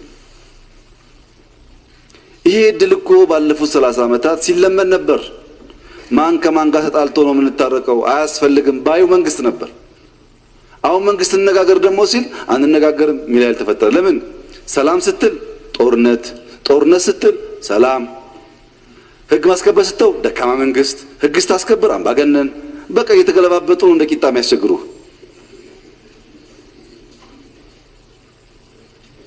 ቋሚ ቦታ የለም። እና እኛ ኮሚሽኑን በሚመለከት 3 መሰረታዊ ነገር አድርገናል። አንደኛ ኮሚሽን የማቋቋም ስልጣን ያስፈጻሚ ነው። ግድ የለም እጃችንን እናውጣና ምክር ቤት ያቋቁም ያልነው ስልጣናችንን ህገ መንግስታዊ ስልጣን የሰጠናችሁ ዋናው ምክንያት ተአማኒ ተቋም እንዲሆን ነው። ማቋቋም ሲገባን አቋቁማችኋል። ሁለተኛ በየትም ሀገር ንግግር ሲደረግ አጀንዳ የሚወስን መንግስት ነው። በዚህ ጉዳይ ወያያለው ይሄን አልወያይ የሚል መንግስት ነው። እኛ አጀንዳ መወያየትም የሰጠ ስልጣን ለኮሚሽኑ ነው። አጀንዳ ራሱ አነጋግሮ አመካክሮ ሴት ያደርግ ያልነው እንጂ በዚህ ጉዳይ እንወያያለን በዚህ ጉዳይ እንወያይም አላልንም። ሶስተኛ ተሳታፊዎች የመወሰን ስልጣን የመንግስት ነው። ከእንትና ጋር አደራደራለሁ ከእንትና ጋር አደራደርም ማለት እኛ አላልንም። ኮሚሽኑ የፈለገውን ሰው አምጥቶ በሰላማዊ መንገድ ንግግር ካለ ዝግጁ ነን ያልነው። 3 መሰረታዊ ጉዳይ ያልነበረ የፈቀድነው አለ። ምክር ቤቱም ክብርና ምስጋና ይገባዋል። በሀገር ደረጃ አንቱ የተባሉ ልምድ ያላቸው ይህን ጉዳይ ለመስራት ፍላጎት ያላቸው ትላልቅ ሰዎች መርጧል። እነዚህ ትላልቅ ሰዎች ከዚህ ቀደም በኮሚሽን ስራ የነበሩ አይደሉም። ኢትዮጵያ ውስጥ እኮ ናሽናል ዲያሎግ አልነበረም። ወይም ጥሩ ሐኪም ናቸው ወይም ጥሩ ዲፕሎማት ናቸው ወይም ጥሩ መምህር ናቸው እንጂ ናሽናል ዲያሎግ አልነበረም። በቅን ሐሳብ ሲጀምሩ ከደገፍናቸው ይሳካላቸዋል። ሳንደግፍ ግን አቃቂር ካወጣን ይበላሻል። ከተበላሸ ሁላችን እንጎዳለን፣ ከተሳካ እንጠቀማለን። በቅንነት የማገዙን አቲቲዩድ መጀመር ጥሩ። እስከዛሬ ድረስ ኮሚሽኑ አላገኘሁትም፣ አልተገናኘንም። ከኔ ይልቅ ኮሚሽኑ ያለበትን ነገር እናንተ መናገር ስላላችሁ፣ ምክንያቱም እናንተ ናችሁ ብዙ ከነሱ ጋር የምትሰሩት። ግን በሚዲያ በማየው በመረጃ በመሰማው ሻል ያሉ ሰዎች ናቸው። ከታገዙ ሊያሳኩት ይችላሉ። ይሄ የሰላም ዲያሎግ ብዙዎቻችን ሊያቅፍ ይችላል። በማያጣላ ጉዳይ የምንጣላ ሊያቀራርበን ይችላል የሚል ሐሳብ ነው ያለው። በእኛ በኩል ትልቅ ኮሚትመንት አለ። እነዚህ ኮሚሽኖች የኢትዮጵያ ሕዝብ እያየ በይፋ በሚደረግ ክርክር እኔ ወንድሜን ማሳመን ካልቻልኩ እህቴ እኔን ማሳመን ካልቻለች መላው ኢትዮጵያ ሕዝብ ስለሚወስን ወደ ውሳኔ ከመሄድ በፊት ደግሞ ለመቃረብ ስለምንሰራ ምክክር ስለሆነ ብዙ ጉዳይ ይፈታል ብዬ ተስፋ አደርጋለሁ። ይሄን የማይሳተፉ አሉ ለተባለው ምርጫም እኮ የማይሳተፉ አሉ። ስልጣን የሚሉ ሽግግር የሚሉ ምርጫ የማይሳተፉ እኮ አሉ። የምርጫ የስልጣን ምንጩ የህዝብ ድምጽ ነው ብሎ የማያስቡ አሉ። ሲፈቀድ አሁን ደግሞ ናሽናል ዲያሎግ አያስፈልግም መንግስት ቢል እንዴት ያስፈልጋል ወይ ይነሳሉ። በቃ እንደዚህ ናቸው። ዋናው በሽታ የኢትዮጵያ ፖለቲከኞች ሀገሪቱ የነሱ ብቻ ወሳኝ እነሱ ብቻ ተራው ዜጋ በሀገሩ ጉዳይ መወሰን መብት ያለው አይመስላቸውም። እነሱ የሚያውቁ እነሱ የሚወስኑ ሌላው ሰው የሚሰማቸው ይመስላቸዋል። ሴራ፣ ተንኮል፣ ቅጥፈት ነው ፖለቲካ ማለት። ይሄ ዲያሎግ እጅግ አድካሚ ስራ ነው። ቀላል ስራ እንዳይመስላችሁ። ብዙ ማንበብ መርከን ይፈልጋል። እነዚህ አቃቂር እያወጡ እየተሳደቡ ነው የለመዱ ኃይሎች ቁጭ ብሎ መስራት አይፈልጉም። አድካሚ ነው። በቀለለው መንገድ ተሳርቦ ማለት ይፈልጋሉ። እንደዛ ከሚሆን ሁሉም በያቅሙ ያንብብ፣ ያጥና፣ ይመካከር፣ ሐሳቡን ቴብል ላይ ያምጣ፣ እንወያይ። ሻል ያለውን ለሀገራችን ለልጆቻችን ፒክ እናርግ፣ እሱን ኢምፕሊመንት እናርግ። የሚያዋጣው እሱ ነው። ናሽናል ዲያሎጉ ለሆነ ወገን ቢጠቅም ለሆነ የማይጠቅም ሳይሆን ለመላ ኢትዮጵያ የሚጠቅም በደንብ ከተጠቀምንበት ለመጠቀም ግን ዝግጁ መሆን ያስፈልጋል ከሁላችንም። ይሄን ነው ማለት የምችለው። ከዛ በላይ ያለውን እናንተ ናችሁ የምታውቁት። ያለበትን ደረጃ እኔ አላውቅም። እኔ ያለኝ ግን ፍላጎት ቢሳካለት ምክር ቤት አግዞት መንግስት አግዞ ፓርቲዎች አግዞ ይሄ ምክክር ጫፍ ቢደርስ ለኛ ጥሩ ጠንካራ ሀገር እንፈጥራለን ብዬ አስባለሁ። ሌላውን ሲያመጡት የምናየው ይሆናል። ሌብነትን በሚመለከት ቀደም ነካክቼዋለሁ። በውስጣችን እየሞከር ነው። ዋናው ችግር ግን ሌብነት አንደኛ ዳኞች ናቸው ሌቦች። ሪፎርም የሚያስፈልገው ዋናው ፍርድ ቤት ነው። የሌቦች መናኸሪያ ሆኗል። የማይደረስባቸው መስሏቸው ማለት ሪፎርሙ እዚሁ የሚቀር መስሏቸው የሚያላግጡ ዳኞች አሉ። ብዙ መረጃ የተገኘባቸው ሲሪየስ ሪፎርም ያስፈልጋል ፍርድ ቤት ላይ። ይሄ ምክር ቤቱ እየመራ መፈጸም አለበት። ሁለተኛ ሌቦች አቃቤ ሕግ ነው። ሕግ አቅብ ያልነው አቃቤ ሕግ ሌባ ነው። ብር እየወሰደ መከራከር የሚገባው ልክ አይከራከርም። ይሄ የኛ ጉዳይ ስለሆነ እኛ ሪፎርም እንሰራበታለን። ሶስተኛው ሌባ ፖሊስ ነው። አራተኛው ሌባ ኦዲተር ነው። ኦዲተር ብር የተሰረቀ አምጣ ያልነው ሁሉ እኮ ካላመጣ ኦዲተር ግኝት ይገኝብሃል እያለ ብር ይደራደራል ኦዲተር። ሌብነት የሚያስቀረው ኃይል ሁሉ ነው አደገኛ እየሆነ ያለው። ብር ለማግኛ መንገዱ ወደ ነዛ ተቋማት መግባት፣ ጸረ ሙስና የሚባለው እነዚህ በሙሉ ሌብነት የሚያጠፉ ሳይሆኑ ሌብነትን የሚያስፋፉ ሆነዋል። የእምነት ተቋማት ዋና የሌብነት ምንጭ ነው። ሕግ አውጥተን ኦዲት መደረግ አለባቸው። እያንዳንዱ የህዝቡ ሀብት ታክስ እንኳን ባይከፍሉ ለተቋሙ መዋሉ መረጋገጥ አለበት። ግለሰቦች ሀብት እያከማቹ እንደፈለጉ የሚያተራምሱበት ሀገር አይኖርም። ካሁን በኋላ ይሰበስባል፣ ኦዲት ይደረጋል። ለቤተክርስቲያኗ ወይ ለመስጂዱ ወይ ለቸርቹ ልማት ይውላል። በዛ አግባብ ካልተመራ አደገኛ ነገር ብዙ ነው ሌብነቱ። እነዚህን ሌቦች ከመንግስት ጋር ካለው ሌቦች ጋር ቀላቅለን በጀመርነው መንገድ የተሻለ ሞራል ያለውን ነገር እየፈጠርን ከሄድን የምናስበውን ነገር እናሳካለን።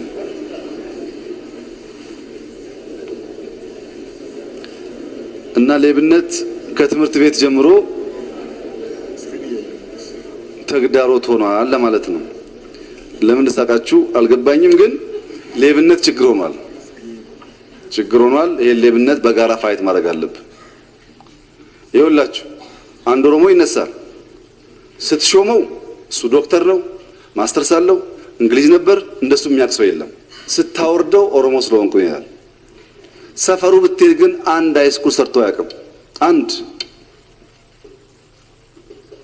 ወይ እስላም ወይ ክርስቲያን የሚለው የግሩፕ ጫዋታ ይመጣው ሲወድቅ ነው። ሲወጣ አይልም እኔ ብቁ ሰውዬ ነው የሚለው።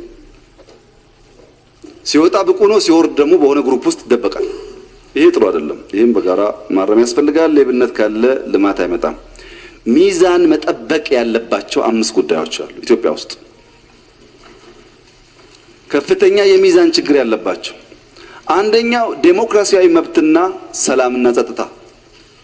እነዚህ ነገሮች ወርቃማ ማዕከል ፈልገን ባላንስ ካላደረግን ዴሞክራሲ ብለን ከጠፋንም ሰላም ብለን ካፈንም አይሆንም። ባላንስ ያስፈልጋል። አንዱ አንደኛውን እንዳይወጣ፣ አንዱ አንደኛውን እንዳይበላ የዴሞክራሲን ጉዳይ ከሰላም ጸጥታ ጋር ባላንስ ማድረግ ያስፈልጋል። ሁለተኛው የብሔር ጉዳይና የሀገር ጉዳይ። ብሔሮች ሀገር የሚውጡ ሀገሮች ብሔር የሚውጡ መሆን የለባቸው። በህገ መንግስታችን ባለው መሰረት እውቅና የሚያገኙ ፍላጎታቸው ኤክሰርሳይዝ የሚያደርጉ በሀገር አንድነት ላይ ግን ኮምፕሮማይዝ የማያደርጉ መሆን አለባቸው። ይቀላቀላል ብዙ ጊዜ አንዱ በአንዱ አይተካም። ብሔር የሚያስፈልጋል፣ ሀገር የሚያስፈልጋል። ሳይተካኩ ተደጋግፈው መኖር ይችላሉ። መዋዋጥ የለባቸው። ለዚህም አማካይ መፈለግ ይጠይቃል። ሶስተኛው የግለሰቦች መብትና የቡድን መብት ነው። በግል ወንጀል ከሰራ በኋላ እስላም ስለሆንኩ ነው፣ ክርስቲያን ስለሆንኩ ነው፣ ኦሮሞ ስለሆንኩ ነው፣ ጋዜጠኛ ስለሆንኩ ነው የግሩፕ ስም መያዝ አትችልም። በግል ወንጀል ከሰራ በግል ትጠየቃለህ። የግል መብትና የግሩፕ መብትን ባላንስ ማድረግ ያስፈልጋል። አራተኛው የትናንትና ታሪክና የትናንትና ፈተናንም ባላንስ ማድረግ ያስፈልጋል። ጠቃሚ ታሪክ እንዳለን ሁሉ ፈተናዎች አሉ እስካሁን የሚያምሱን። እነዚህንም ባላንስ ያስፈልጋል። ኔጌቲቭ ለድዌል ማድረግ ሳይሆን ባላንስ አድርጎ ወርቃማ አማካይ ፈልጎ አብሮ መኖር ያስፈልጋል። አምስተኛው እና ዋናው ነገር ብሔራዊ ጥቅምና የዓለም አቀፍ ግንኙነትን በደንብ ባላንስ ማድረግ ያስፈልጋል። ሀገሬን ስለምወድ ብለህ ዓለምን በሙሉ ከዘጋህም አይሆንም። ዓለም ደስ ይበለው ብለህ ደግሞ የሀገር ፍላጎት ካልጠበቅም አይሆንም። ባላንስ ያስፈልጋል። አንዳንዴ የሚሰጥ አንዳንዴ የሚቀበል ነገር ስለሆነ ብሔራዊ ጥቅምን ከዓለም አቀፍ ግንኙነት ጋር እያመቻመችን እያስተካከለን ካልሄድን እንቸገራለን። ሌላ መጋፈጥ ያለብን ደግሞ 5 ጉዳዮች አሉ። እነዚህ ሚዛን መጠበቅ የሚገባን ናቸው። መጋፈጥ ያለብን አንደኛ ስንፍና ዘል ስግብግብነት ነው። ትጋት የሌለበት ቁጭ ብሎ ተደራድሮ ብር መውሰድ፣ በዚያ ምክንያት ደግሞ በሀገር ኢኮኖሚ እና ኢንፍሌሽን በተለይ ችግር የሚያመጣ የኑሮ ውድነት የሚያስከትል ስንፍና ይሞላበት መጋፈጥ አለብን። ሰነፎችን ስሩ ማለት አለብን። ሰርተን ማስተራት አለብን። ሁለተኛው የሞራል ዝቅጠት በተለይም ቅጥ ያጣ ሌብነት ፋይት ማድረግ አለብን። ኤቭሪዌር ትምህርት ቤትም ይሁን ፓርላማም ይሁን ፕራይም ሚኒስተር ኦፊስም ይሁን ቅጥ ያጣ ሌብነት ፋይት ማድረግ አለብን። ሌቦች እንደ ማንኛውም ጠላት ጥፋት ናቸው። ጥቅም የለውም። የሌባ ዘመድ የለም። ፋይት ማድረግ አለብን። ሶስተኛ የውጭ ያልተገባ ጫናም መገዳደር አለብን። ያልተገባ የናሽናል ጥቅምን የሚጎዳ ልማታችንን የሚያደናቅፍ አንድ መሆናችንን የሚያደናቅፍ ነገር ከመጣ ኖ ማለት አለብን። እናመቻመቻለን ለዲፕሎማሲ፣ ግን በሀገር አንድነት፣ በሀገር ጥቅም፣ በሀገር ልማት ይመጣ ከሆነ አንቀበልም። ይሄን ልማት አቁመውና እንነጋገር፣ ይሄን ጉዳይ አቁመውና የሚባል ነገር አንቀበልም። እኛ እየለማን እየሰራን እንነጋገረው። ይሄንን በደንብ ኮንሸስ ሆኖ ማየት ያስፈልጋል። አራተኛ ተሻጋይ ተቋም ስንገነባ ብሔር፣ እምነት፣ ፖለቲካ አመለካከት እንዳያበላሻቸው ግልጥ ባለ ዕውቀትና ፖሊሲ መቃኘት አለብን። በየጊዜው የሚፈርስ ከሆነ ዕዳ ነው። አሁን የፈረሰ ተቋም ለመገንባት ቢሊዮን አውጥተን ከሆነ ጊዜ በኋላ ደግሞ ፈርሶ እንደገና እንጎዳለን፣ ልጆቻችን ይጎዳሉ። ተቋማት አበክረን በፕሪንሲፕል መገንባት እና ተሻጋሪ ማድረግ አለብን። ጊዜ የሚሻገሩ መሆን አለባቸው። አምስተኛው አደገኛው ነገር ልማት ጠል፣ ስራ ጠል አመለካከት ነው። ስራ የማይወዳል። ዛሬ ይሄ ፓርላማ ቀለም ሊቀባል ከተባለ በቃ ቀለም ተበላሸ፣ ነጩ አረንጓዴ ሆነ ብንጫጫ አለ። ስራ አይወድም። ዝም ብለህ ስትቀመጥ አይተችም። ለስራ ስትል ደግሞ ችግር ነው። ዩኒቲ ፓርክ ስንሰራ ጩኸት ነበር። ዛሬ ሚሊየንስ እያገኘንበት ነው። መስቀል አደባባይ ስንሰራ ጩኸት ነበር። እንደምታዩት 11 12 ብትሄዱ ስንት ሰው የሚዝናናበት።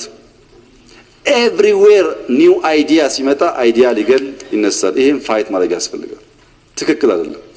እኛ ባለን ጊዜ ውስጥ ቀን ከማታ ሰርተን ልማት እናመጣለን። ልማትን በሰበብ አስባብ የሚያቆም ሰው መጋፈጥ ያስፈልጋል። አይቻልም። እሱ በልመና ስፕሪት ውስጥ ማቆየት የሚፈልገውን ኃይል አይቻልም ማለት ያስፈልጋል። ሰርተን መቀየር ስላለብን እነዚህ መጋፈጥ ከቻል፣ ሌብነትን ፋይት ማድረግ ከቻል፣ ሚዛን መጠበቅ ከቻል በሚቀጥሉት ዓመታት አሁን ካደረግነው በላይ ተባብረን ብንሰራ ኢትዮጵያ የብልጽግና ፋውንዴሽን ትጥላለች። አሁን ኢትዮጵያም የአፍሪካ የብልጽግና ተምሳሌት እናደርጋለን ስንል ለማኛ ኢትዮጵያ ስንዴ ኤክስፖርት ታደርጋለች ማለት እኮ አንድ ነገር ተመለሰ ማለት ነው። የዕዳ ጫና ያጎበጣት ኢትዮጵያ ዕዳ እየቀነሰች ነው ያለውን ኤክስፖርት አጠናክረን ዕዳዋን ዝቅ ካደረግን መጣ ማለት ነው። ኢንፍራስትራክቸር ችግር ያለባት መንገድ በስፋት ሰርተን ያላትና አየር መንገድ ደግሞ አባቶቻችን ይሰሩ ያቆዩትን አጠናክረን አልቀን አስበልጠን ለልጆቻችን ካስተከብን መጣ ማለት ነው። እነዚህ ናቸው እኮ ብልጽግና ምሳሌ ማለት ይሄው ብቻ ነው። አየር መንገድ መጠበቅ፣ መንገድ ማስፋት፣ ልማት ማስፋት፣ ህዳሴ መጨረስ፣ ስኳር መጨረስ፣ ኢምፖርት የምናደርጋቸውን ነገሮች እየቀነስን በአገር ማምረት፣ የምንሸጠውን ማበራከት፣ የተረጋጋ ባላንስድ የሆነ ኢኮኖሚ መፍጠር ነው። ይሄን ለማድረግ መንግስት ቁርጠኝነቱም ብቃቱም ሙከራውም አለ። የእናንተን ድጋፍ ይፈልጋል። መላ ኢትዮጵያ ህዝብ መጪው ክረምት ነው። ተከበራችሁ ከተባላት ግሪን ሌጋሲ ኢምፖርታንት ነው። እንዳንዘናጋ እንትከል። የእርሻ ቦታ በጣም ኢምፖርታንት ነው፣ እንረስ። ሰላም በጣም ኢምፖርታንት ነው። ለሰላም እንጸልይ፣ ለሰላም እንስራ። ክረምቱን እንዳያመልጠን። ክረምቱን 13.5 ሚሊዮን ሄክታር ማረስ ከቻል ቅድም ያልኳችሁ ጉዳይ ከበቂ በላይ እናሳካዋለን። ክረምቱን ሚስ ካደረግን ግን ይበላሻል። ክረምቱን ሚስ እንዳናደርግ በትብብር መንፈስ እንስራ። እናንተም ደግፉን። በጎደለው እየሞላን ባጠፋነው እየታረመን እንቀጥላለን። በዚሁ ስፕሪት ኢትዮጵያን መገንባትና የማጠናከሩ ጉዳይ እንዲቀጥል አደራላችሁ ፈልጋለሁ። እጅግ አድርጌ አመሰግናለሁ።